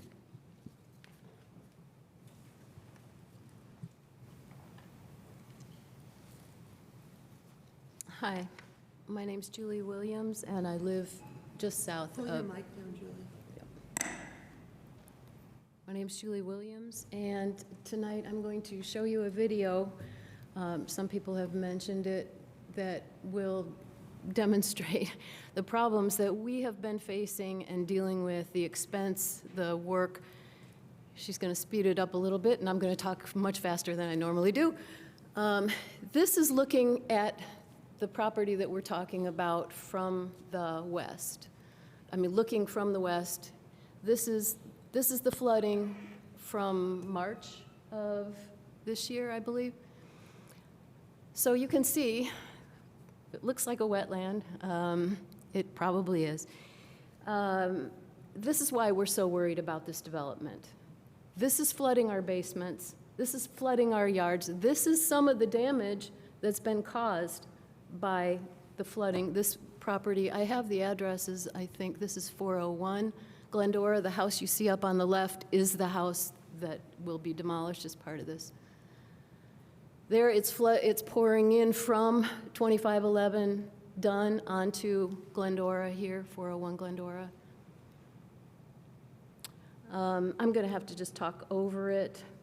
Yeah, you'll see, this is just, I took these last month in a rainstorm that wasn't huge. It was it was a thunderstorm, but it wasn't any major storm. This is my backyard. It's coming in, as you can see, from behind me, which is 2511. This is my shelter house. So it's moving to the west, and you can kind of see it running. This is my backyard underwater. Okay, so this is the second major flood that I've experienced in the last 2 years. The first one was, I think it was March of 2 years ago. And in that first flood, I lost I have a finished basement, an apartment down there. I lost everything that was down there, the furniture, the rugs, none of it covered by insurance, of course, because water damage isn't, unless you pay a lot extra, which I hadn't, because I had a dry basement before 2 years ago. Now, these kind of floods that you're seeing now are happening on a regular basis. And when we get to the front of the house, you'll see what was coming in from. This is the street. This is what happens to our street. This is the property directly opposite me. You can see his yard is like a lake in every rainstorm. This ditch, which the previous owner of my home had this ditch dug. It was running full, as you can see, in, like I say, not a 100-year storm, or not by our old understanding of what a 100-year storm was. This is just a normal rainfall. This is what we're dealing with. This is the expense that neighbors have been struggling with. This is, anytime you have to do this kind of damage control on your property, it's tens of thousands of dollars. I have a French drain. I have done landscaping to mitigate some of this. I have done everything I could. I have a heavy-duty sump pump that just can't keep up. So this is looking east on Glendora up to Dunn Street. And this is where, yes, a lot of it is pouring down Dunn. It's taking out the asphalt on our streets, cracking our streets. My French drain goes right into this ditch, and it backs up when the ditch is full. It backs up into the basement through the drains there. So this is my basement. This is the lesser of my floods in what used to be a rentable apartment, an apartment that a caretaker used to, for the elderly owner before me, there was a caretaker that lived down there. My kids have occupied the space off and on. It's got a kitchen, a bathroom. You know, this is what's happening. Now that space is no longer rentable, obviously, and no longer usable. And you're going to be hearing from others who have experienced similar things. 10 seconds left. Pardon? 10 seconds. 10 seconds. I have other things that were included in your packet. I hope you'll review those, and thank you for listening. Thank you.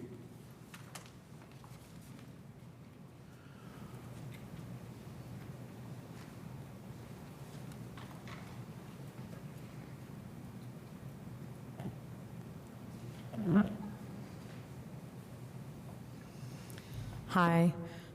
Thank you very much for being here and for listening to us. My name is Deirdre Sheets. I live on Fritz Drive, and I'm going to first speak on behalf of one of my neighbors on the corner of Fritz and Glendora, Tyler Kovacs. On May 20th, 2026, our finished basement at 301 East Glendora Drive completely flooded. The entire finished basement was impacted. All flooring, carpet, baseboards, and 6 inches of drywall has been removed to allow for drying. All of these materials are now damaged beyond repair, thus they have been disposed of. Based on recommendations from various basement experts, our entire basement needs an interior AquaGuard gutter system to deal with the water. This will require all drywall and studs to be cut to a height of 4 feet off the floor so that this system can be placed against the existing block foundation. The entire basement will then need to be refinished to return it to the condition it was when we bought this home. My wife, myself, and 3.5-year-old daughter bought this house only 2 months ago. The house is beautiful and the neighborhood is even more beautiful. This entire experience has been emotionally and financially traumatic for our family. The once finished basement that we loved and initially spent time in now sits quiet and empty until repairs can be made. Allowing any additional watershed towards the homes on Glendora from any new development is both irresponsible and unnecessary. The drainage in this area is already non-existent due to no storm sewers or roadside ditches. Any additional watershed or continued lack of addressing the current drainage problem is unfathomable. Our family prays for a fair solution for all parties involved and that no family has to experience what we have experienced recently. So that's my neighbor's experience, and I will add some of my own. Again, they bought their home 2 months ago. We bought our home in Matlock Heights nearly 2 years ago. Previously, years back, I was a renter in Matlock Heights, and I was excited to return to a neighborhood that I love and to a ranch home that my husband and I bought to grow old and retire in. In making this purchase, we entered into a compact with the city of Bloomington, and we want Bloomington to hold up their end of the bargain by following the UDO, addressing the crumbling roads and insufficient storm drainage and infrastructure in Matlock Heights, and not greenlighting a development that will absolutely affect our homes, sometimes catastrophically, as demonstrated by my neighbor's experience. I work in government contracting, so I uploaded the new plans into a secure AI platform built for government defense and highly regulated commercial industries. Unsurprisingly, the interpretation of the plans indicated that as a result of this development, the existing homes in Matlock Heights would experience increased runoff, flooding, sediment runoff, long-term water quality issues, and groundwater issues. I'm saying this as broadly as I can. This was fairly detailed as far as the levels of these issues. We will see impacts on the local watershed and wildlife. This is not difficult to conclude from our lived experience. The plan to significantly reduce permeable surfaces, remove trees that naturally prevent or mitigate erosion, and leave it up to the homeowners to manage a detention pond all upstream from an area without storm drains and with already existing drainage and flooding issues. To pretend that anything other than the obvious is going to happen is to participate in a fiction. And it feels like, and I apologize for my language here, but and it feels like giving the homeowners and residents of Matlock Heights a really big middle finger. So unfortunately, I have experience in Bloomington with storm drainage, new developments, and homeowner responsibility for detention ponds. I previously lived up near North High School, near Fritz Terrace. That's where it is. We're Matlock Heights. And we were north of Bloomington High School North. It was a new development. It was supposed to connect to the Kinzer Pike side of the development. And the plan was for a detention pond to be built that the HOA would be responsible for. There are things that have to happen for that to happen, i.e., as I understand it, the developer has to start an HOA, has to become a member of it, has to be paying dues for the first houses to join until there are enough houses to take responsibility for the HOA. That didn't happen properly, so the first homeowners, 4 or 5 of us, I want to be clear, my husband bought the home, I was not there at the time, were not responsible for being in an HOA. It was stated in our closing paperwork. Homeowners that came after us were creating a division in the neighborhood. I'm out of time, so I will give you the punchline to the story, which is my husband bought that home in 2011. It's 2026. There's no HOA, there's no detention pond, and there's still serious storm drainage issues up in that neighborhood. I was just up there the other day. Thank you so much for your time. Thank you.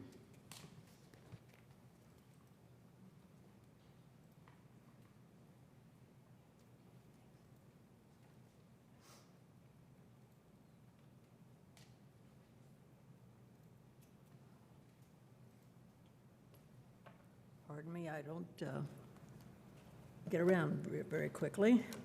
Let's see.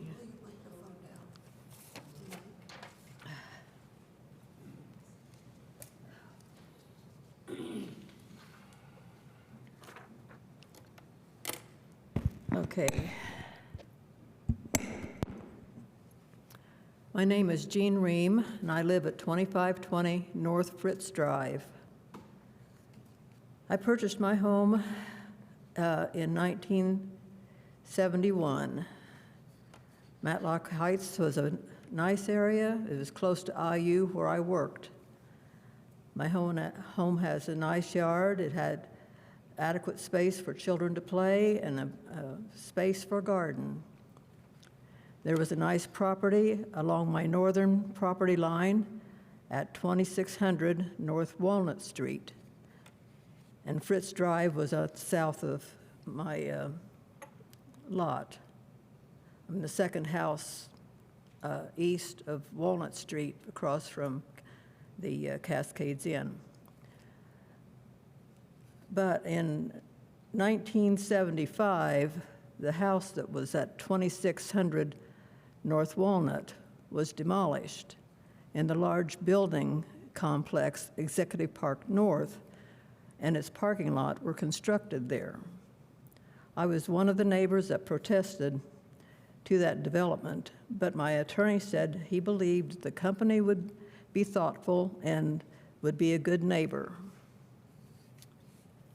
That statement turned out not to be true in the long run. The parking area, the culvert, the street to the business created a flooding problem. They have an upper and a lower level in that large building. I believe Arby's, it was Paul, anyway, it was originally Arby's. There's been a number of other businesses in there in the course of the years. In that parking lot, the water flows into a ditch into my north part of the property, of my property, and also the neighbors at 2530 North Fritz. Heavy rainfall creates flooding in my backyard and causes damage there. The water on the business property is due west of the property at 2511 North Dunn. If the Dunn Street project advances, it too will add to the flooding issues.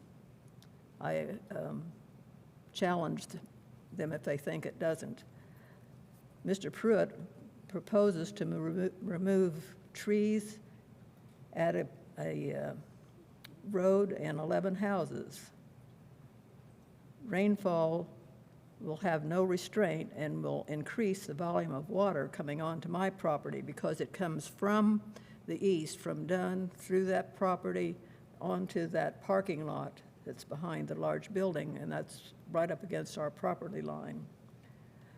My neighbors eastward on Fritz and Glendora currently have water issues, which they have mentioned. They too agree that there must be a resolution to this major situation. Currently, we have Mr. Pruitt to negotiate with on this issue, but once those properties are sold, there will be 11 different individual property owners inheriting these issues. He will have his profits and go on to the next project for him. If the current project mirrors the Executive Park construction, I do not see a bright future for Matlock Heights property valuation or the resolution of our water and the environmental concerns. If the city wishes stable property ownership, long-term occupancy, and taxable sites, then there should be an interest in residents that will maintain their properties, follow regulations, and contribute to the well-being of Bloomington. Does anyone have any questions? Not understanding what I said? Okay, Thank you. thank you. I'll add that later.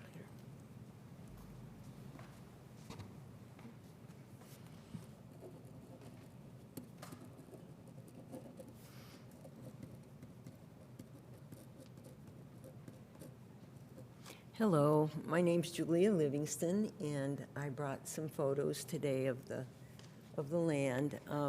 You know, you've been seeing it on drawings, right? And it looks like these lines and then these little houses, and so I thought it might help your imagination a little, help understand the property that we're actually talking about. The property, as Eric Grulich said earlier, is related to the probably 5 properties that head north, including ours, which are undeveloped in the back area. Now, I believe there's a reason that all of the back areas, including the pond and the riparian buffer zone that we're talking about tonight, were never developed. And that's because our lot, which is 4 lots from the 2511, from the very back of it, from the west side, we can see where there is a slope that comes down from Blue Ridge. And that slope that comes down is a stream that comes through the back of our property. And it goes to our neighbor's property, and it goes to the next neighbor's property. It's a natural wetland area. We even have a black tupelo volunteer tree in our back area, which is a sign of a wetland. And so these properties have never been developed. We don't plan to develop ours.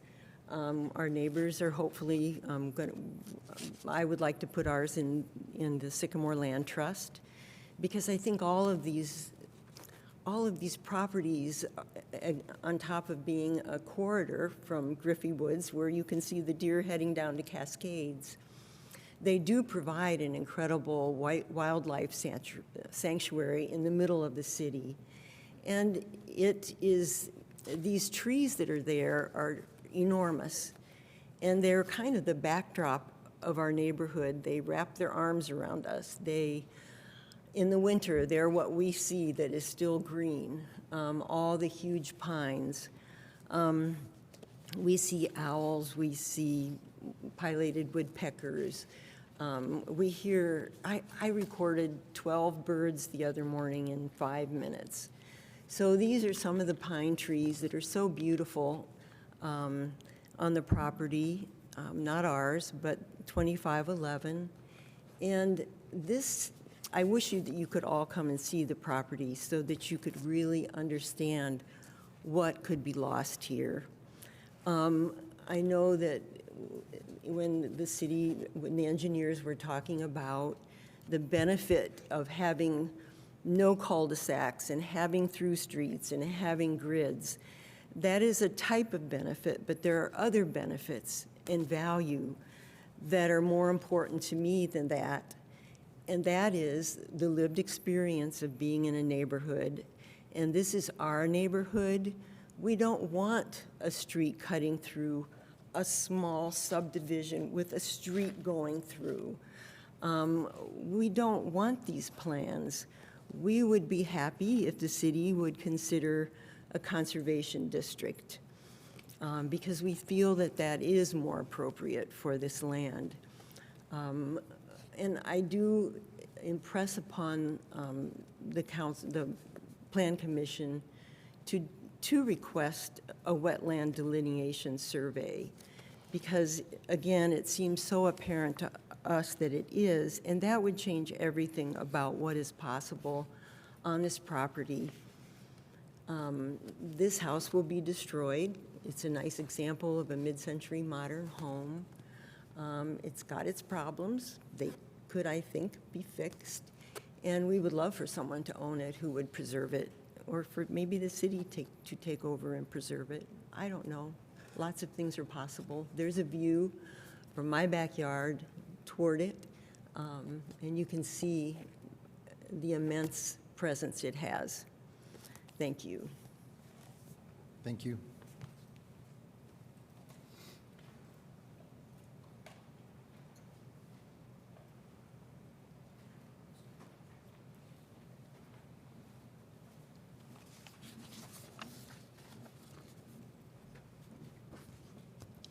My name is Greg Grant. I live at the corner of North Dunn and Lakewood.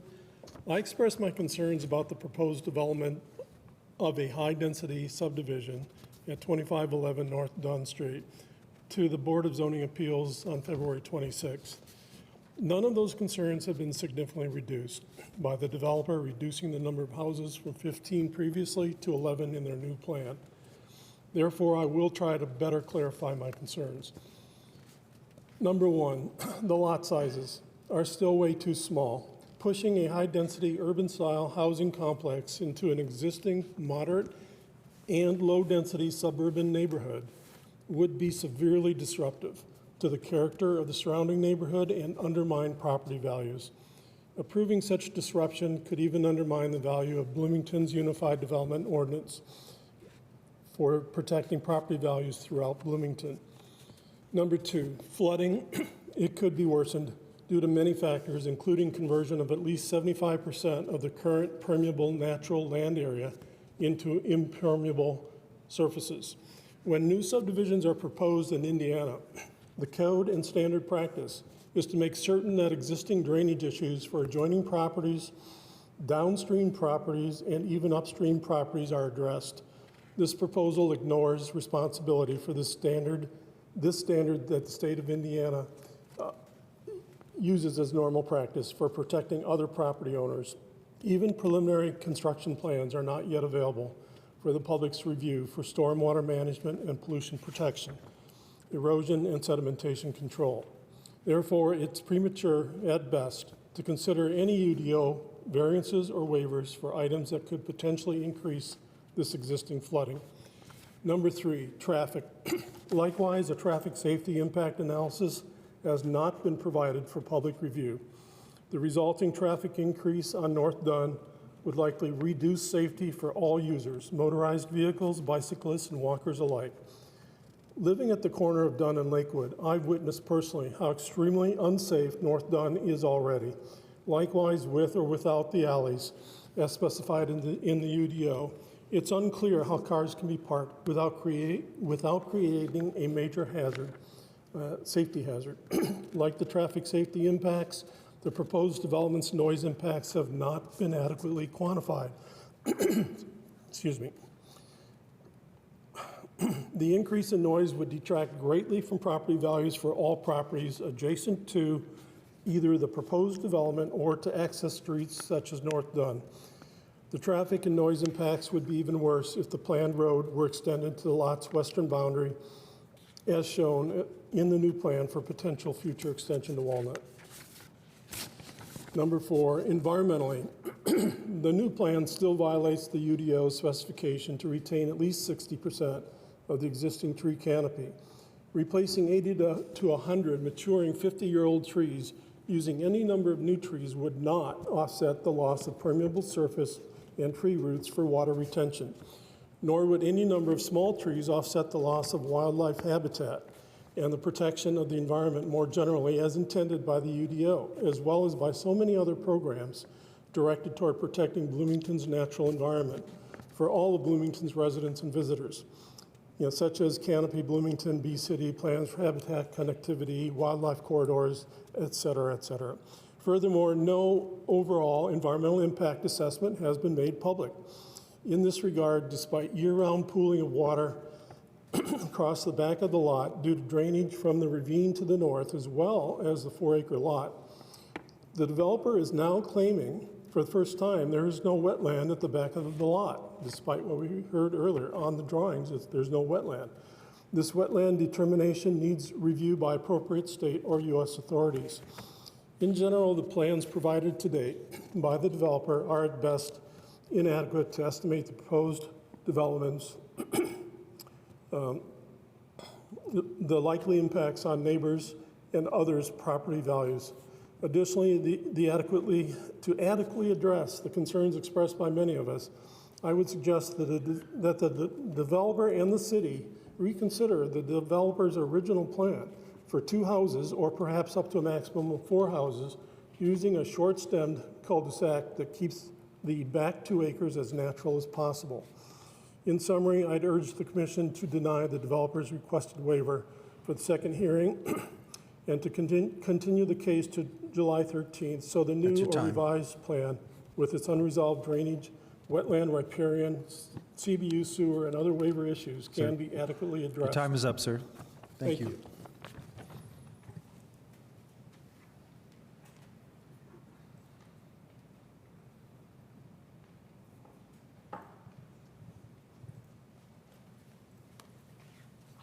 Give you the look. Sounds good. All right. Hi there. My name is Jessica Will, and I live at 211 East Gilbert. You can see it as the bird flies on the map there. I'm here tonight as a concerned Northside resident and advocate for responsible growth. I'm also here to report on the results so far of a petition opposing the proposed North Grove subdivision. As part of an effort to quantify the concerns of Bloomington residents, we fielded and are still fielding a petition to request that the city deny the requested variances and waivers. We've included the petition language on this slide for your reference. So far, we've collected digital and print signatures from a total of 291 unique petitioners, representing 253 households. With each entry, we verified the signature was unique, mapped the household address, and measured the proximity to the proposed North Grove subdivision. We learned 221 of these petitioners represent 186 households located within Bloomington city limits. We then sorted Bloomington city petitioners by proximity to 2511 North Dunn Street. On this map, each house icon represents a household from the petition. Gray indicates the household is outside Bloomington city limits. Yellow shows households within Bloomington city limits, but not on the north side. The dark crimson signifies petitioner households adjacent to the proposed development, meaning their property directly borders the lot in question here tonight. The light crimson signifies petitioner households that are not adjacent, but are located within 500 feet. And orange signifies petitioner households that aren't adjacent or within 500 feet, but are located on the north side within Bloomington city limits. For simplicity, we are calling these groups adjacent, within 500 feet, and north side petitioners. 7 petitioners representing 6 households live adjacent to the proposed subdivision. 26 petitioners representing 15 households live within 500 feet. 98 petitioners representing 77 households live on the north side within Bloomington city limits, and 90 petitioners representing 88 households live within Bloomington city limits, but not on the north side. Notably, adjacent petitioners and those within 500 feet are most likely to experience negative impacts from the proposed North Grove plans. We have collected signatures from all adjacent households, with the exception of a home in Matlock Heights Mr. Pruitt purchased. We also collected signatures from approximately half of the households within 500 feet, and signatures are still rolling in. In addition to collecting signatures, we gave petitioners the opportunity to express their concerns by leaving a comment. Top themes so far include ordinance and zoning compliance, infrastructure and utility strain, public safety and traffic conditions, and environment and wildlife impact. This Northside petitioner cited concerns about showing preference to developers at the expense of property owners, saying, developers shouldn't be able to bypass ordinances that the rest of us, already owning properties in the area, have to follow. It's not fair treatment of your citizens, and it's showing preference. We bought our properties, essentially signing a contract to follow these rules, thus protecting the value of our assets. Developers shouldn't be able to break these rules either. Another Northside petitioner cited their concerns, saying, we recently moved to Bloomington and chose to live in the North Side due to its abundant nature, low-density housing, and wild feel, with residential homes interspersed with family farms. We drive past 2511 North Dunn every day on our commute to campus and feel strongly that the planned development would significantly change the character of the neighborhood, negatively impact traffic patterns, and have adverse environmental effects. And one Bloomington petitioner questions the value of the proposed development, writing, this variance enables a development that solves no problem for Bloomington's housing market, bringing new luxury housing the city doesn't need, and would adversely affect the quality of life in North Bloomington neighborhoods, including the Matlock Heights Historic District. Thank you for taking the time to consider the voices and households represented in this petition so far. Thank you.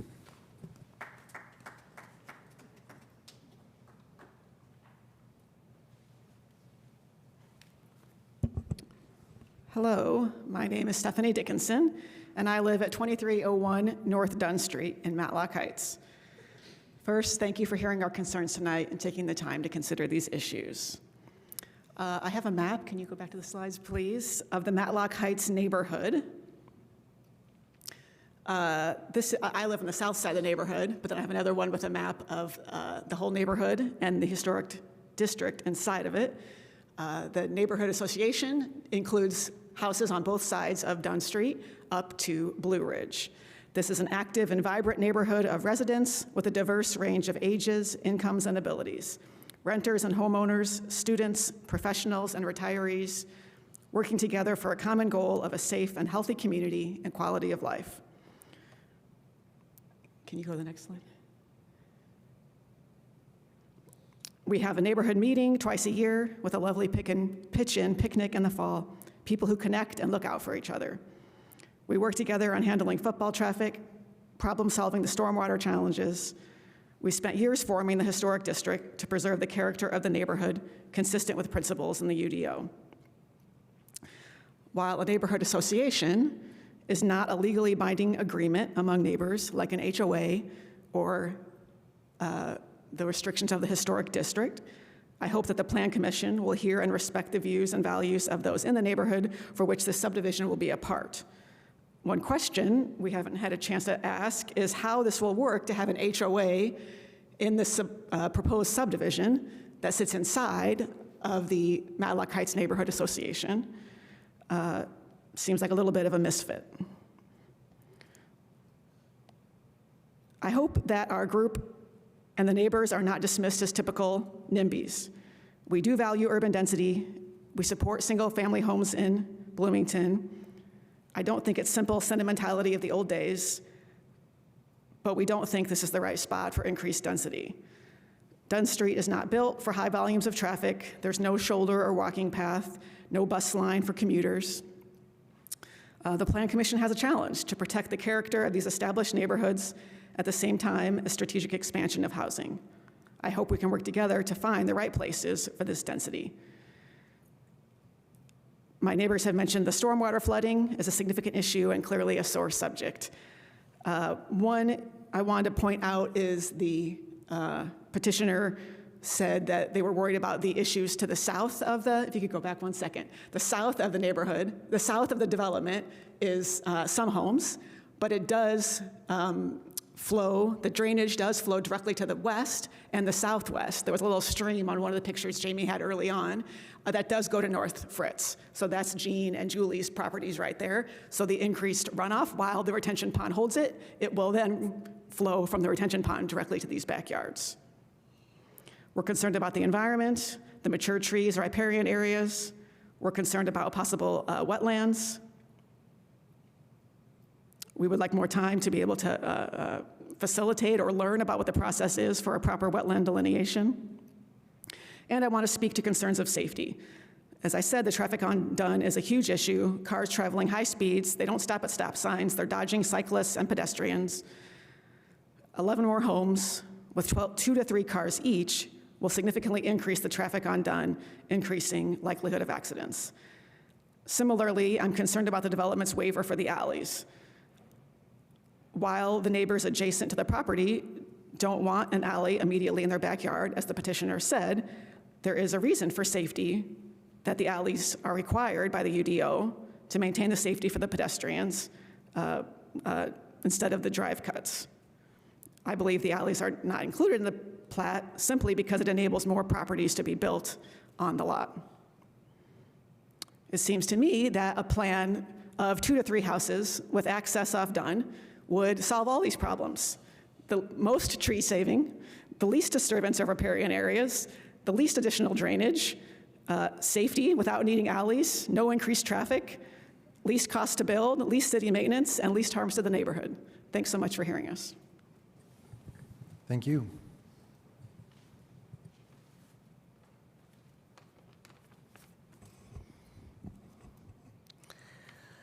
Good evening. My name is Robin Halpin Young.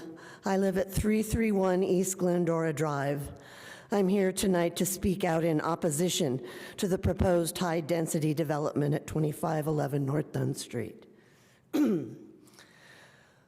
We good citizens come to these meetings with our carefully drafted 5-minute speeches, hoping to share the expertise of our experience and our firsthand knowledge of the situation. Despite our compelling arguments and obvious strong community opposition, the city is moving forward with their support for this plan. I believe because it supports their plan for density at any cost. The reason we are even talking about alleys tonight is because the Planning Commission has deemed this project a traditional subdivision, which per the UDO must, quote, ensure the creation of grid-like street and alley system. The UDO also states that any new traditional subdivision must, quote, facilitate compatible development of parcels located next to existing subdivisions characterized by more grid-like street patterns. The adjacent neighborhood, Matlock Heights, has 0 alleys and 0 sidewalks. Either way, this plan puts an alley just off the back puts an alley or 2 houses just off the back of my north property line. It certainly would not ensure compatible development. It would be as close as 10 feet to my back patio, 20 feet to my screened-in porch, and 30 feet from my back bedroom window. I guess that is all right for density at any costers.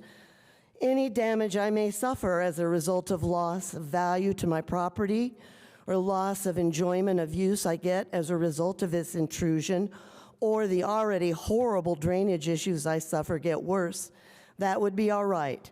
Density at any cost. I believe this project has been green flagged. For example, we have been told that it does not contain a wetland, yet no study has been conducted. Anyone who has lived beside the property knows that there is a seasonal pond on it. We've been assured that there will be no increase in the amount of runoff and that it will be captured and then control released. I think this is naive, bordering on a lie. The Environmental Commission has yet to weigh in on this. The CBU is holding back too. Why? All this information is relevant to granting or not granting requested waivers and variances, yet here we are talking about alleys. I believe what we are witnessing is pocket zoning, the practice of bypassing existing laws and norms, and that is a dangerous chiseling away of property rights and the rule of law. The alleys aren't the only part of the plan that don't fit the traditional subdivision category. The parcel fundamentally does not fit. I believe it is best categorized as a conservation subdivision. Per the UDO, the conservation subdivision facilitates clustered development of land while ensuring maximum protection of environmentally sensitive features and set aside significant common open space. Allow very limited development for those parcels containing environmental features such as mature tree stands, karst geology, steep slopes, and water resources to ensure the space-efficient installation of utilities, streets and sidewalk networks, as well as the placement of individual building lots. Have Pruitt and Klein or the City of Bloomington Zoning Commission considered categorization as a conservation subdivision? I doubt it, as it would limit the number of homes that could be built and the number of trees that could be cut down. And the developers have made it clear that their absolute top priority is to make as much money as possible, maximum profit at any cost. This description of a conservation subdivision fits 2511 North Dunn like a glove. It shares a borderline with the historic conservation neighborhood of Matlock Heights and is directly adjacent to Lake Griffey Nature Preserve and Cascades Creek Park. This parcel is an environmental treasure and deserves to be conserved. Thank you for your time. In fairness, I respectfully urge the Commission to deny the petitioner's waiver for second hearing. And in the meantime, I look forward to our judicial hearing on July 17th, at which time I will have the opportunity to share my thoughts on this and many other things with the judge. Thank you.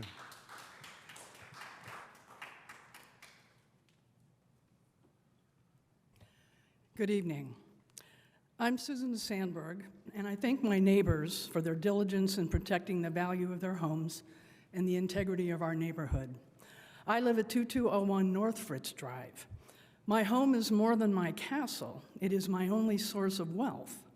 It is my family home where 3 generations of Sandbergs have lived and thrived.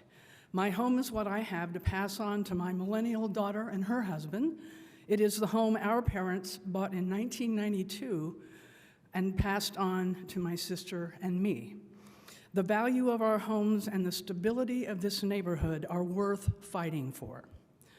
Matlock Heights is a stable neighborhood of modest but substantial limestone homes in a historic district. Matlock was developed in the 1950s, a mid-century modern neighborhood with no alleys, no sidewalks, and ample yards for gardens and for children to play. We are graced by a canopy of mature trees that support an array of wildlife and connect along North Dunn to Griffey Lake and its precious wooded nature preserve. When the neighborhood I am fortunate to live in is under threat of harm from overdevelopment, my neighbors act. We go to work to meet, to organize, and to push back against development pressures that disrupt and violate reasonable zoning protections. We organized to become a conservation district when our residential homes were first threatened by developers looking to build inappropriate structures that were out of scale and incompatible with the livability of the residential area. This was met with strong neighborhood opposition. The conservation district elevated to historic, offering more protections for private property rights and the environmental stewardship of Matlock Heights. Tonight, we are first hearing the revised petition for the North Grove subdivision at 2511 North Dunn. Quite simply, a subdivision of 11 homes on 4 sensitive and wooded acres does not belong in a lower density R2 zone. Cramming a high-density development directly adjacent to historic Matlock Heights is an insult, a violation of our trust in the UDO and in city planning. As you have heard from the neighbors, this is an area already challenged by drainage and stormwater issues. Now we're asked to believe that this intense disturbance of soil, increased impervious surfaces, and removal of mature trees will cause no harm to Matlock Heights? We are incredulous. More than just our north side neighborhood will be negatively impacted by this type of spot zoning by allowing waivers and variances to greenlight this much housing density where it clearly does not belong. We appeal to your judgment, the appointed decision makers on the Plan Commission. We humbly ask that you consider the whole intent and scope of the UDO. We urge you to not contribute to spot zoning through multiple variances and waivers that enable developers to bend the rules at the expense of surrounding neighborhoods. If a high-density development doesn't meet R2 code, it should not be approved. At the very least, this subdivision proposal requires a second hearing for information to be more thoughtfully examined and more questions from the public better answered. Thank you for your careful consideration. Thank you.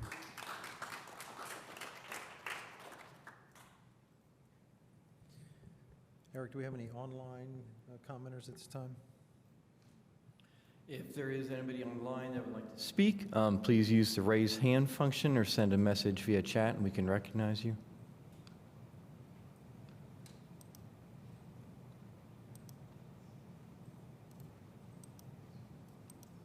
I'm not seeing anybody online.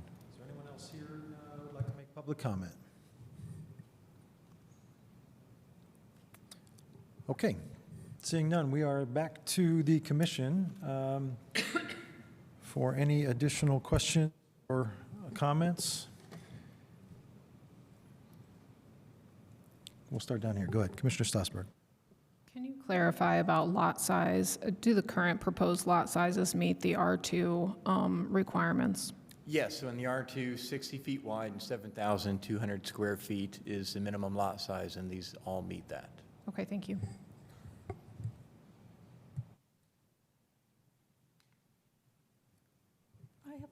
I don't know if you have an answer for that, but I was intrigued by the question from, Stephanie. She was talking about the HOA, that the Matlock Historic Neighborhood is in charge of this, that this potential lot fits into the HOA, a Matlock Heights HOA? Well, so neighborhood associations have boundaries that can be defined by whatever they kind of want. You know, you have historic districts, you have zoning districts, and then you have HOAs, and those lines can blur. You know, so Matlock Heights is a historic district. They have a homeowners association that has lines that expand, you know, beyond that. But then, you know, you can obviously have subdivisions that occur within HOAs, you know, or I'm sorry, not within HOAs, within neighborhood associations. But the two aren't necessarily prohibitive of each other. Yeah, I just wanted an explanation. Thank you. Mr. Kinsey. Yeah, I wonder if we could talk a little bit about the wetland delineation and if the petitioner could talk a little bit about that issue that was raised by some residents.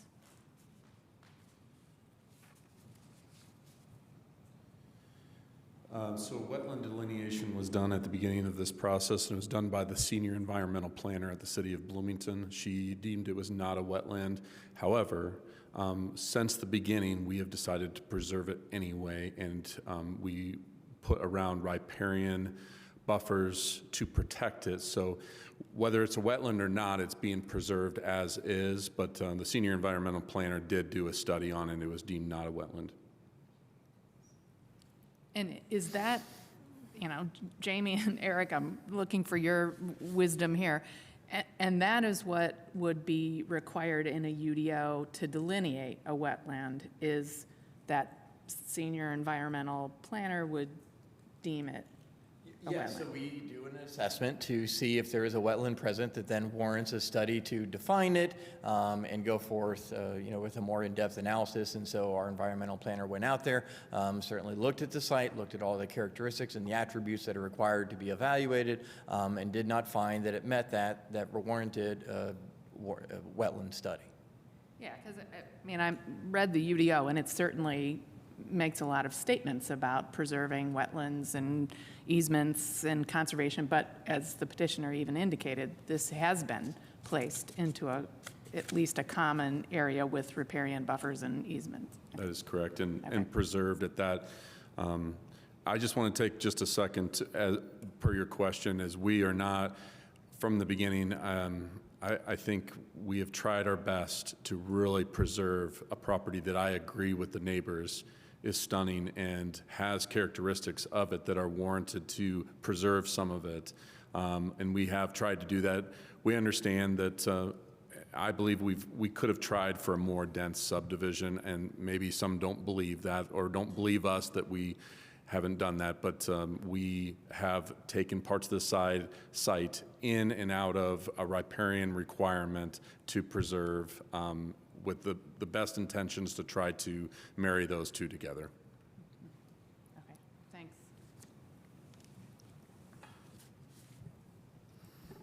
Any questions to my right? Okay. You have more? Sorry. Please continue. Yeah, sorry. You know, a lot more of the flooding issue was clearly demonstrated by public comment today. And, you know, I'm struck by, I mean, this is a significant issue in this community, but even if the property is not developed, the flooding remains, or the problems remain. So if the property stays exactly as it is, it doesn't change at all, it's not going to mitigate the flooding problem. And I realize I said that earlier, that having any change to the property could make it worse. You're removing trees. I mean, I get all that. But boy, this really does seem like a pretty serious matter.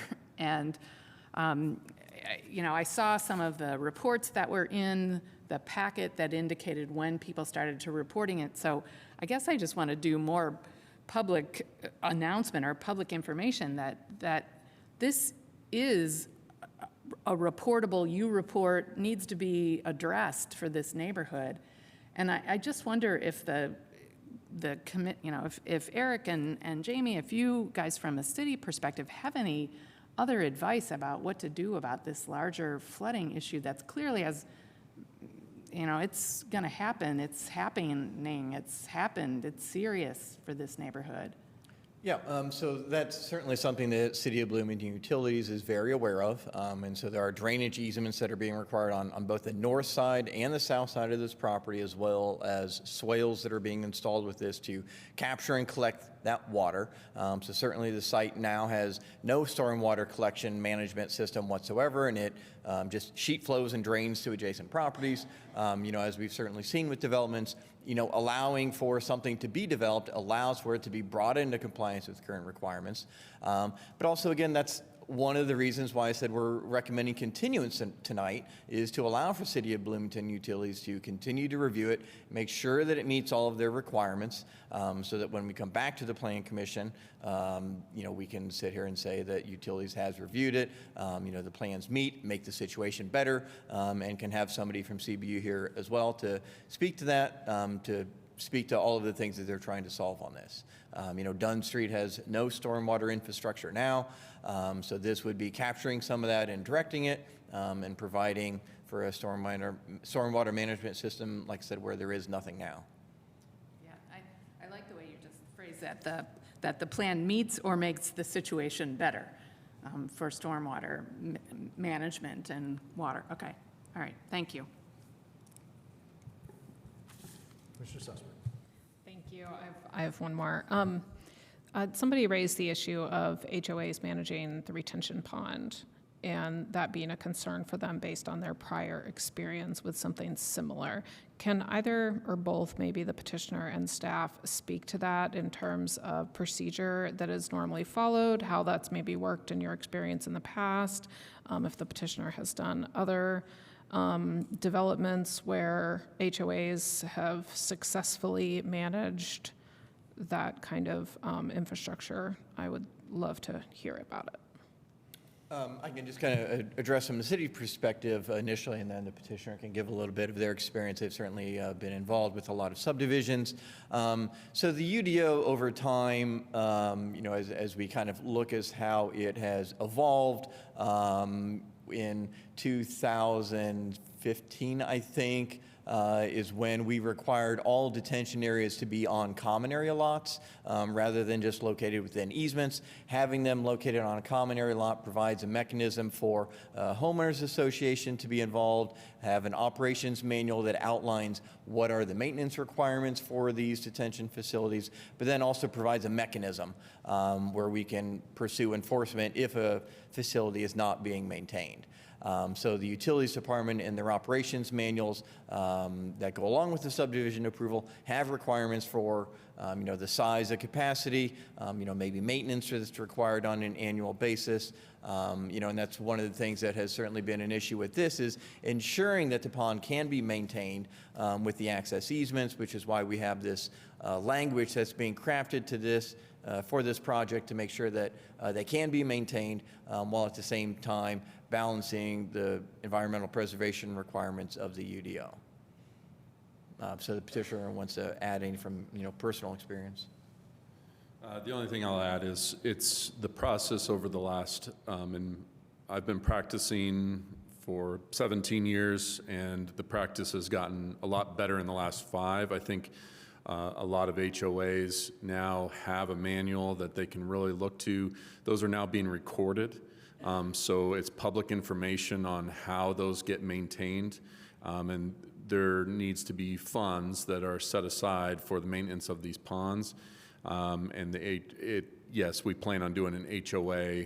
And the hope is that that HOA would run that correctly so that you wouldn't have a flood or a drainage event that would then surprise everyone, that there would have to be regular seepage into the soils, regular cleansing of the water that would have to take place. So I guess the only thing I would add is it seems like the process has gotten better, and there's a new CBU stormwater manual that has gotten approved in, what was that, 2 years ago, year and a half.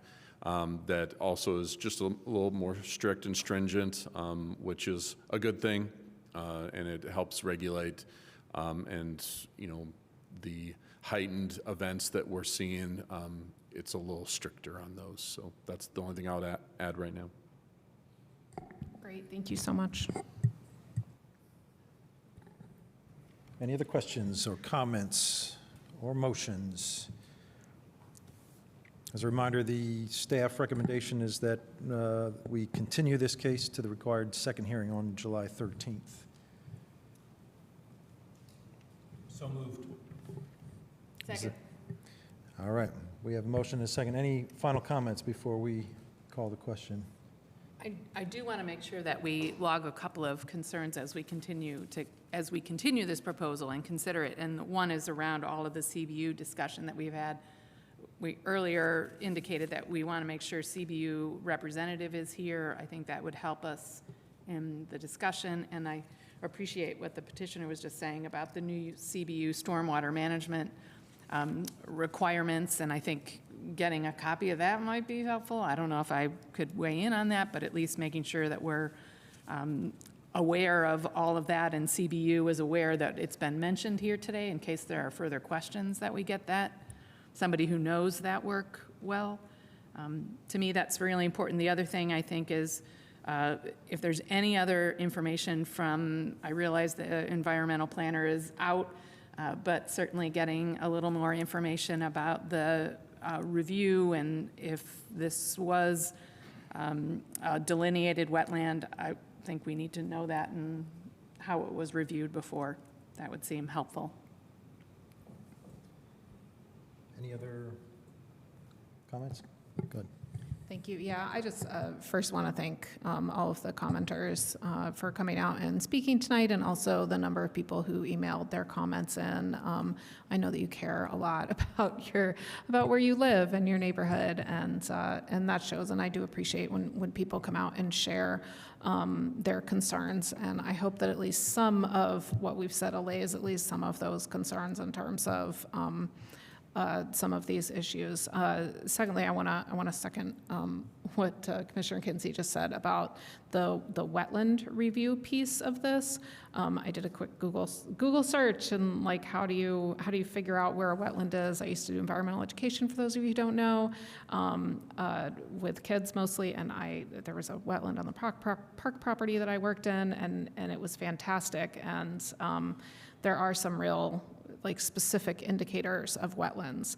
And I don't know if they exist out there or not, but they're very, very specific. And so I would appreciate maybe, I don't know if the environmental planner can, or you guys can give a little guidance about what it is that our planner looked at and what those guidelines are, just kind of for public knowledge, for our knowledge, just so then everybody can kind of be on the same page and understanding what a wetland actually is. Because just because there's a whole bunch of water somewhere doesn't mean it's actually a wetland.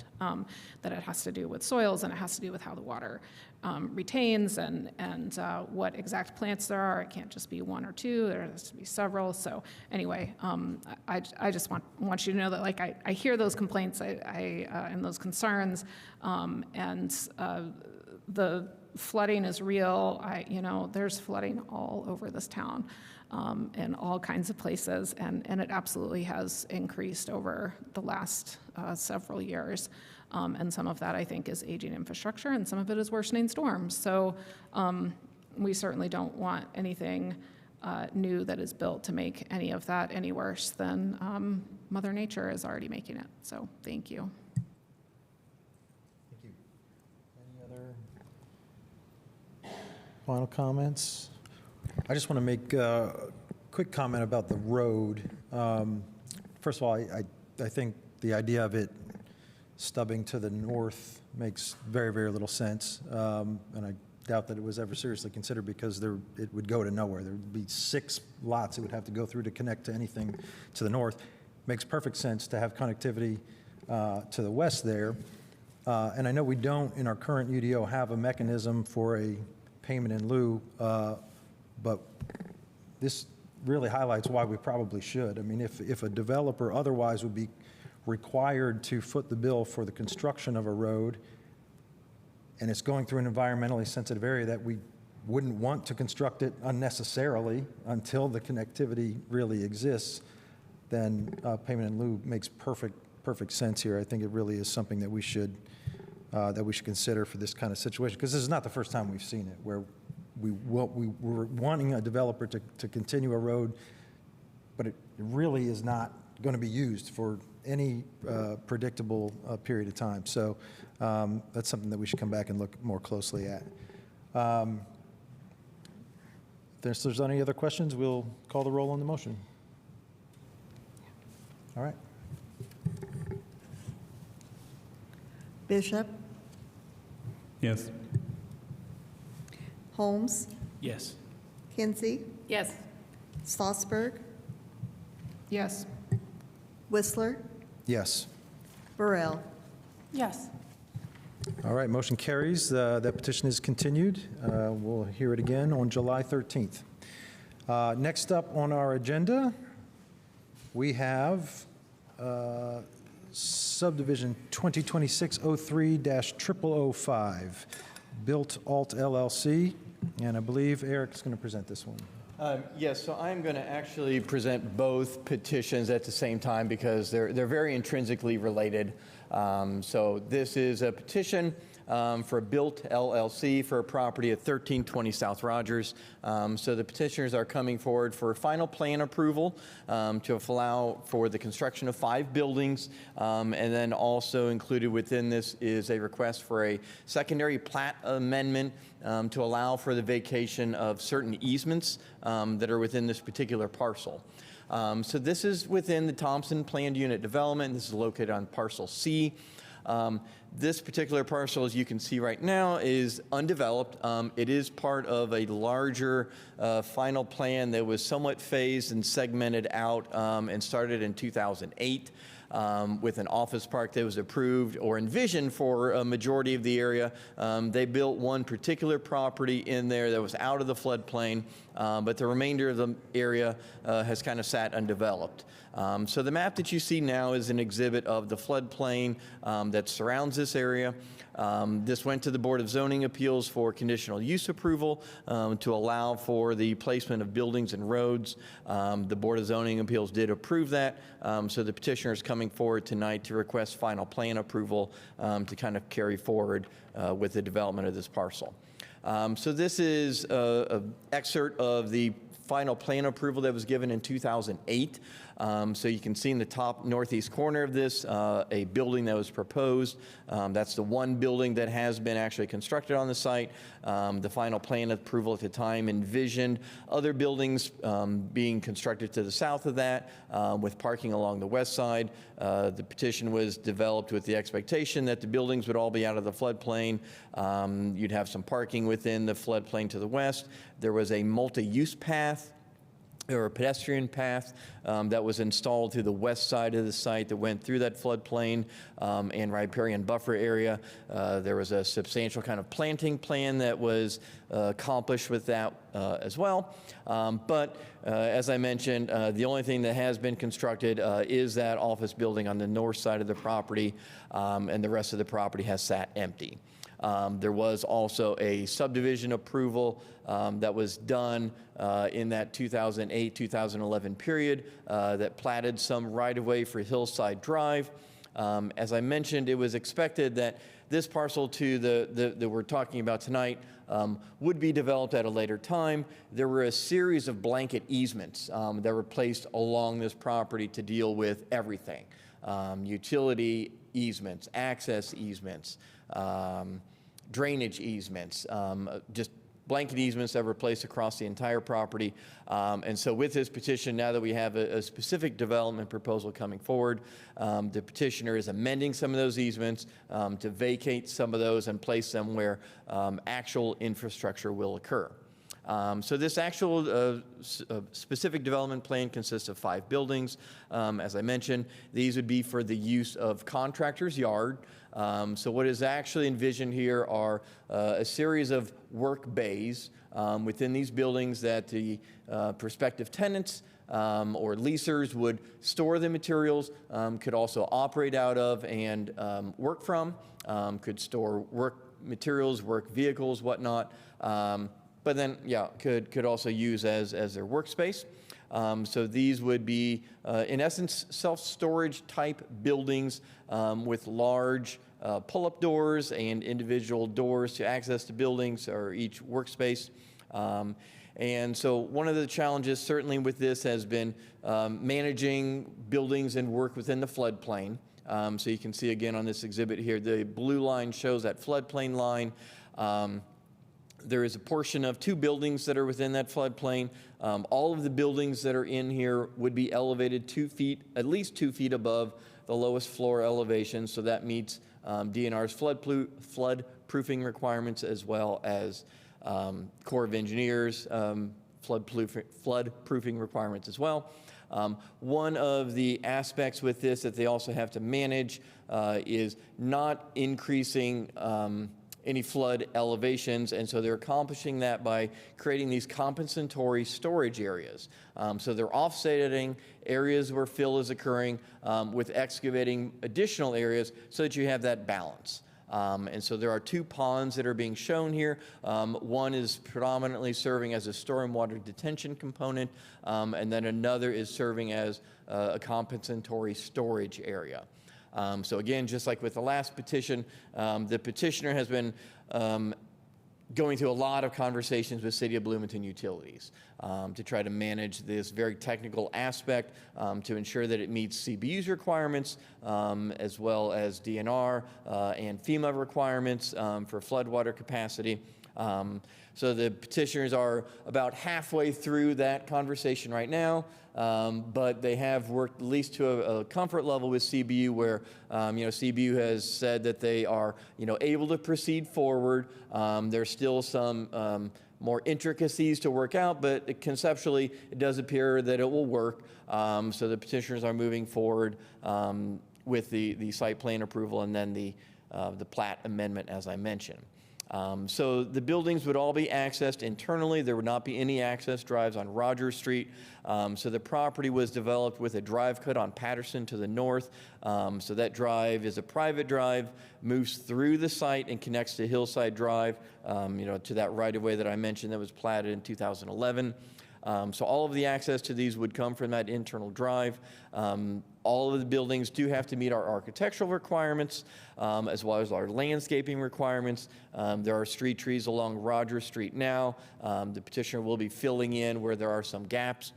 There will also be installing sidewalks and street trees along Hillside Drive and replacing the side path that is on Rogers Street with a wider side path to meet the transportation plan requirements, as well as installing landscaping throughout the interior of the site as well. So as I mentioned, architecture is certainly something that is sometimes very challenging for self-storage buildings. So the petitioner has worked to accommodate the requirements of the UDO. The UDO requires that all 4 sides of buildings incorporate 3 out of 4 design elements that deal with the change in building height, requires certain projections and modulation, and then either awnings or canopies, or a certain percentage of glass. So the petitioner has incorporated those elements. There are also pedestrian entry requirements for the buildings that face public streets. So each building does have a pedestrian entry that is shown that incorporates certain elements that the UDO requires as well. So we've submitted in the packet and then again on the screen here all 4 elevations of the building. So the building does meet the architectural requirements. There is one condition of approval that requires some additional lighting elements around the pedestrian entry that shouldn't affect the overall proposal in any substantial way that changes what is before the Plan Commission. So kind of moving on to the easements. So this exhibit here kind of shows the spider web of easements that span this property. So one of the things that I mentioned is this blanket ingress and egress, utility, drainage, and parking easement that was platted for a majority of the property. So this is the exhibit in the top left of your screen now. You see that kind of encompasses a lot of the property. The petitioner will be modifying that to just place those easements on the kind of west side of the property. There will still be other easements for the stormwater infrastructure that will be adjusted and accommodated with this petition, as well as drainage easements. There's a fiber optic line that is in that area that will be moved with this as well. There will still be pedestrian easements, as well as a conservancy easement that encompasses the riparian buffer area and the floodplain that I mentioned as well. So in essence, what is being requested with the easements is just, as I mentioned, modifying the east side of the site to remove those blanket easements and more accurately define where those are going based on actual infrastructure with that petition. So with this, planning staff is recommending that the Plan Commission adopt the findings. It does meet all of the requirements for the site plan approval. It is a permitted use in the Thompson PUD. The plat, as I mentioned, just involves amending one easement. The Utilities Department has reviewed all of the easements, and it is satisfactory to where the infrastructure is going. It is approved also per the Board of Zoning Appeals case that approved the work within the floodplain. So we are recommending approval with the 5 conditions that are listed in staff's report, and I'm happy to answer any questions. Thank you. Is there a representative of the petitioner would like to add to the presentation? I was hoping that was you. Yeah, audience. Dylan Reynolds with Space Co., the civil engineer on the project representing the owner. I don't really have a lot to add from Eric's presentation. Maybe just clarifying, the type of users. We get the question, like, who rents this space? One of the big demands they see are like electricians, HVAC contractors, kind of those, it's, you know, it's not limited to the trades, but they do get a lot of interest from them.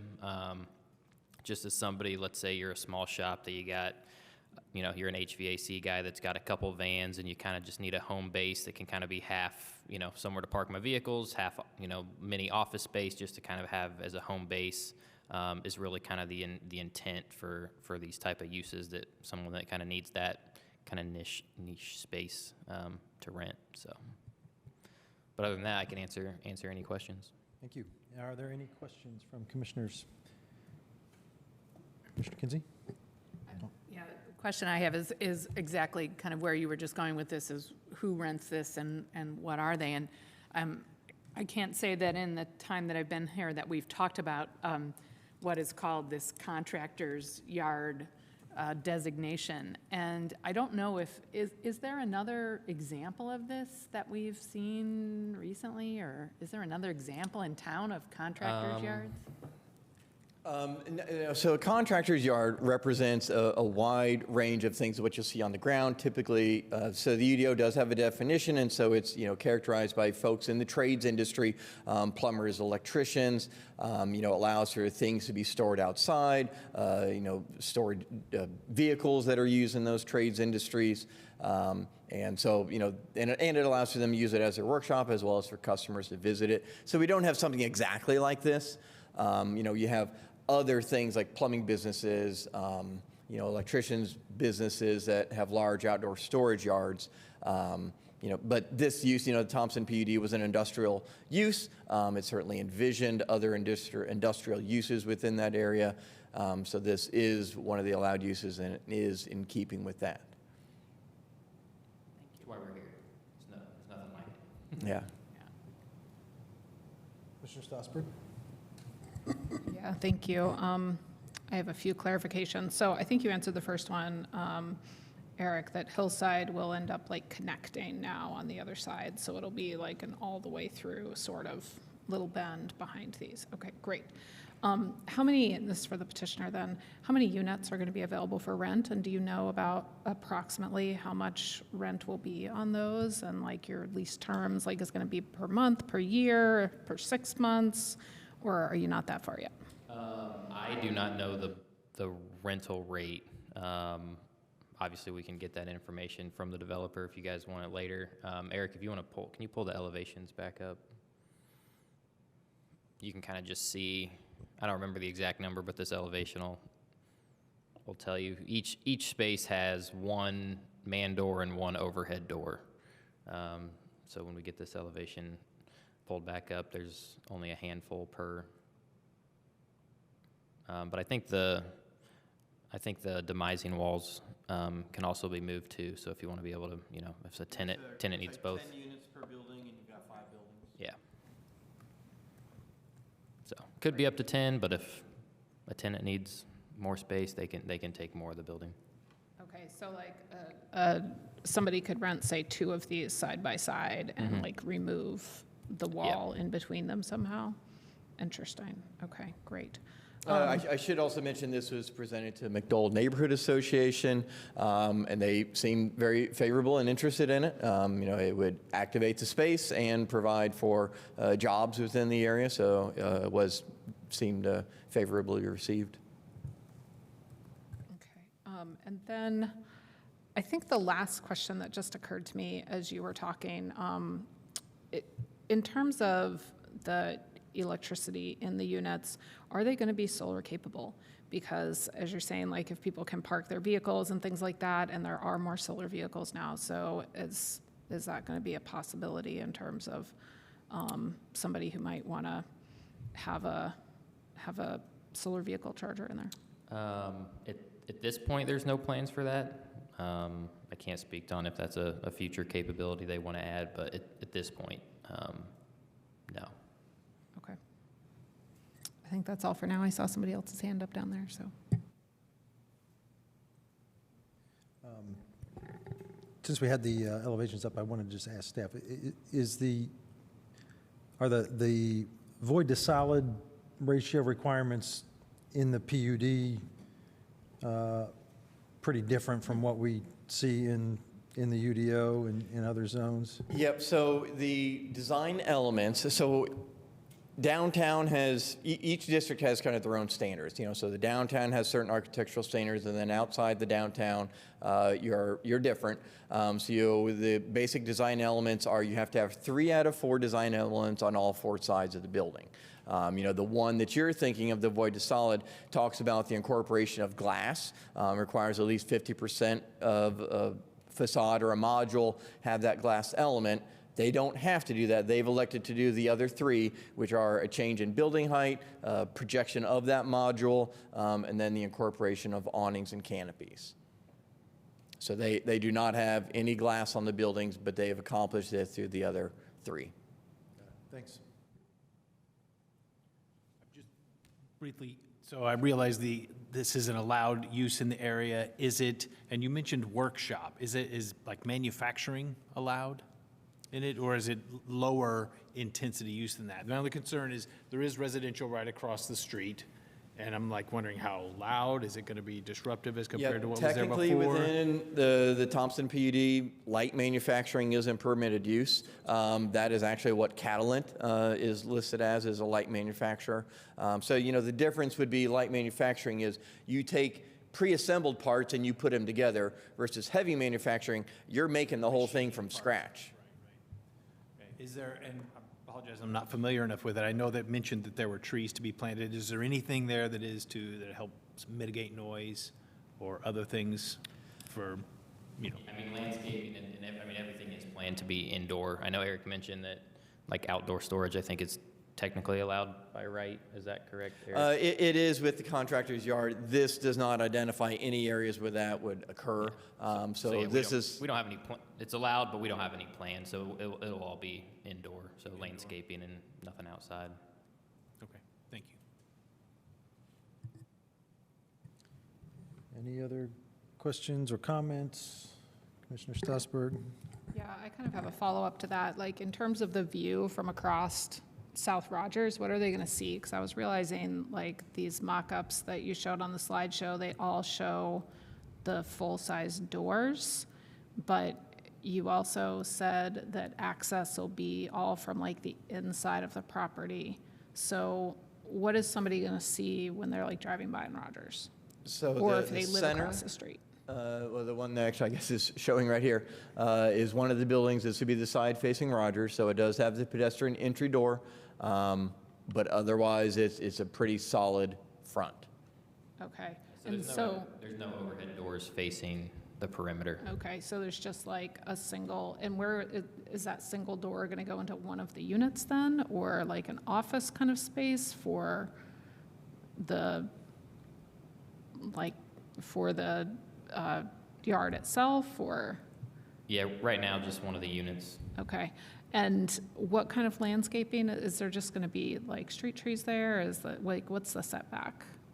So right now along those fronts, they do have street trees shown. There is a little bit more landscaping that is required for the general site landscaping, so we can work with them to get a little bit more shrubs, hopefully along that side of the building. Okay. I think that it would be good to like soften that a little bit, especially because it's basically like a solid wall on that side, whether or not it's in the plan, just because I think that will be a little bit more attractive, especially for the people who live across the street. Yep, yeah, we'll work with Eric to get to that final. Okay. And then the other follow-up I had, is this, Eric, is this essentially by right, and we're only seeing it because it exceeds a certain size? Because it's over 25,000 square feet, so that's why it needs major site plan approval.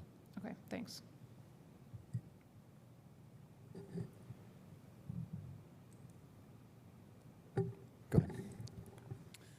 To Commissioner Kinsey's point, this does fill a need for contractors in Bloomington. Right now, most of them that don't have a building of their own or subleasing space, you can think out like Industrial Drive, Production Parkway, places like that. So it provides a concentration of an industrial park of sorts, but it gives it a much more polished facade like what you'd think on maybe the backside of like Menard's Lumberyard, things like that. So to the outside public, it looks nice, polished, put together, and then all the action stuff actually takes place on the other side of the building. So it is hidden from public view and also blocks a significant amount of the noise. So really the intent is for all that stuff to go toward Catalan and not toward residential areas, is my understanding.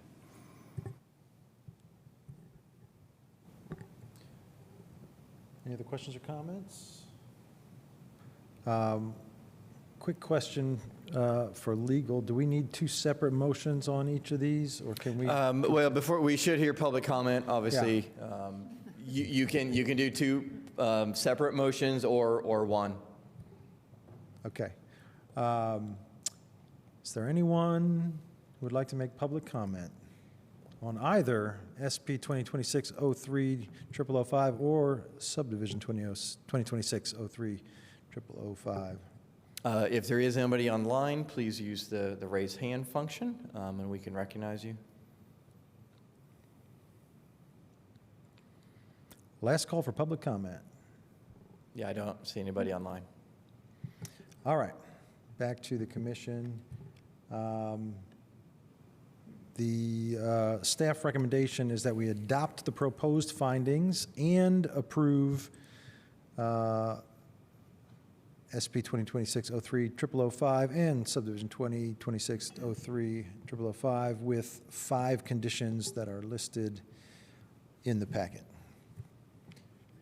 So moved. Second. All right, we've got a motion and a second. Any final comments? Commissioner Stossberg. Thank you. I just want to make a final comment, partly because I've been really outspoken in general about storage units, and I really generally, excuse me, don't really like storage units as a use of space. I do see this as a different type of storage unit, and I appreciate that. Especially, I was actually speaking with a contractor who I use regularly, and they are in a position right now where storage of their equipment that they use is becoming challenging because of other parts of their life. So I do think that there is a niche, especially for small companies, very small companies, individuals who might want to make sure that they have a secure place to store their equipment, because that equipment costs a whole lot, like tools and big tools. I mean, it costs a lot. And so having I think that becomes an obstacle sometimes for people to get into that field, but then it can become an obstacle depending on what your living situations are. If you don't have a garage, for example, then how do you make sure that all of those expensive tools that you're investing in are safe? So I do think that there's a space for that. I do think it's helpful that it is centrally located in Bloomington, so that then no matter where you're working and kind of the general region, it's pretty easily accessible. So I am always reluctant to support storage units, but it is, as was said, essentially by right, and I do think that this type of storage is different and will go toward helping people start, especially those startups, those small, 1, 2, 3 person crews, to help them develop their business. So thank you.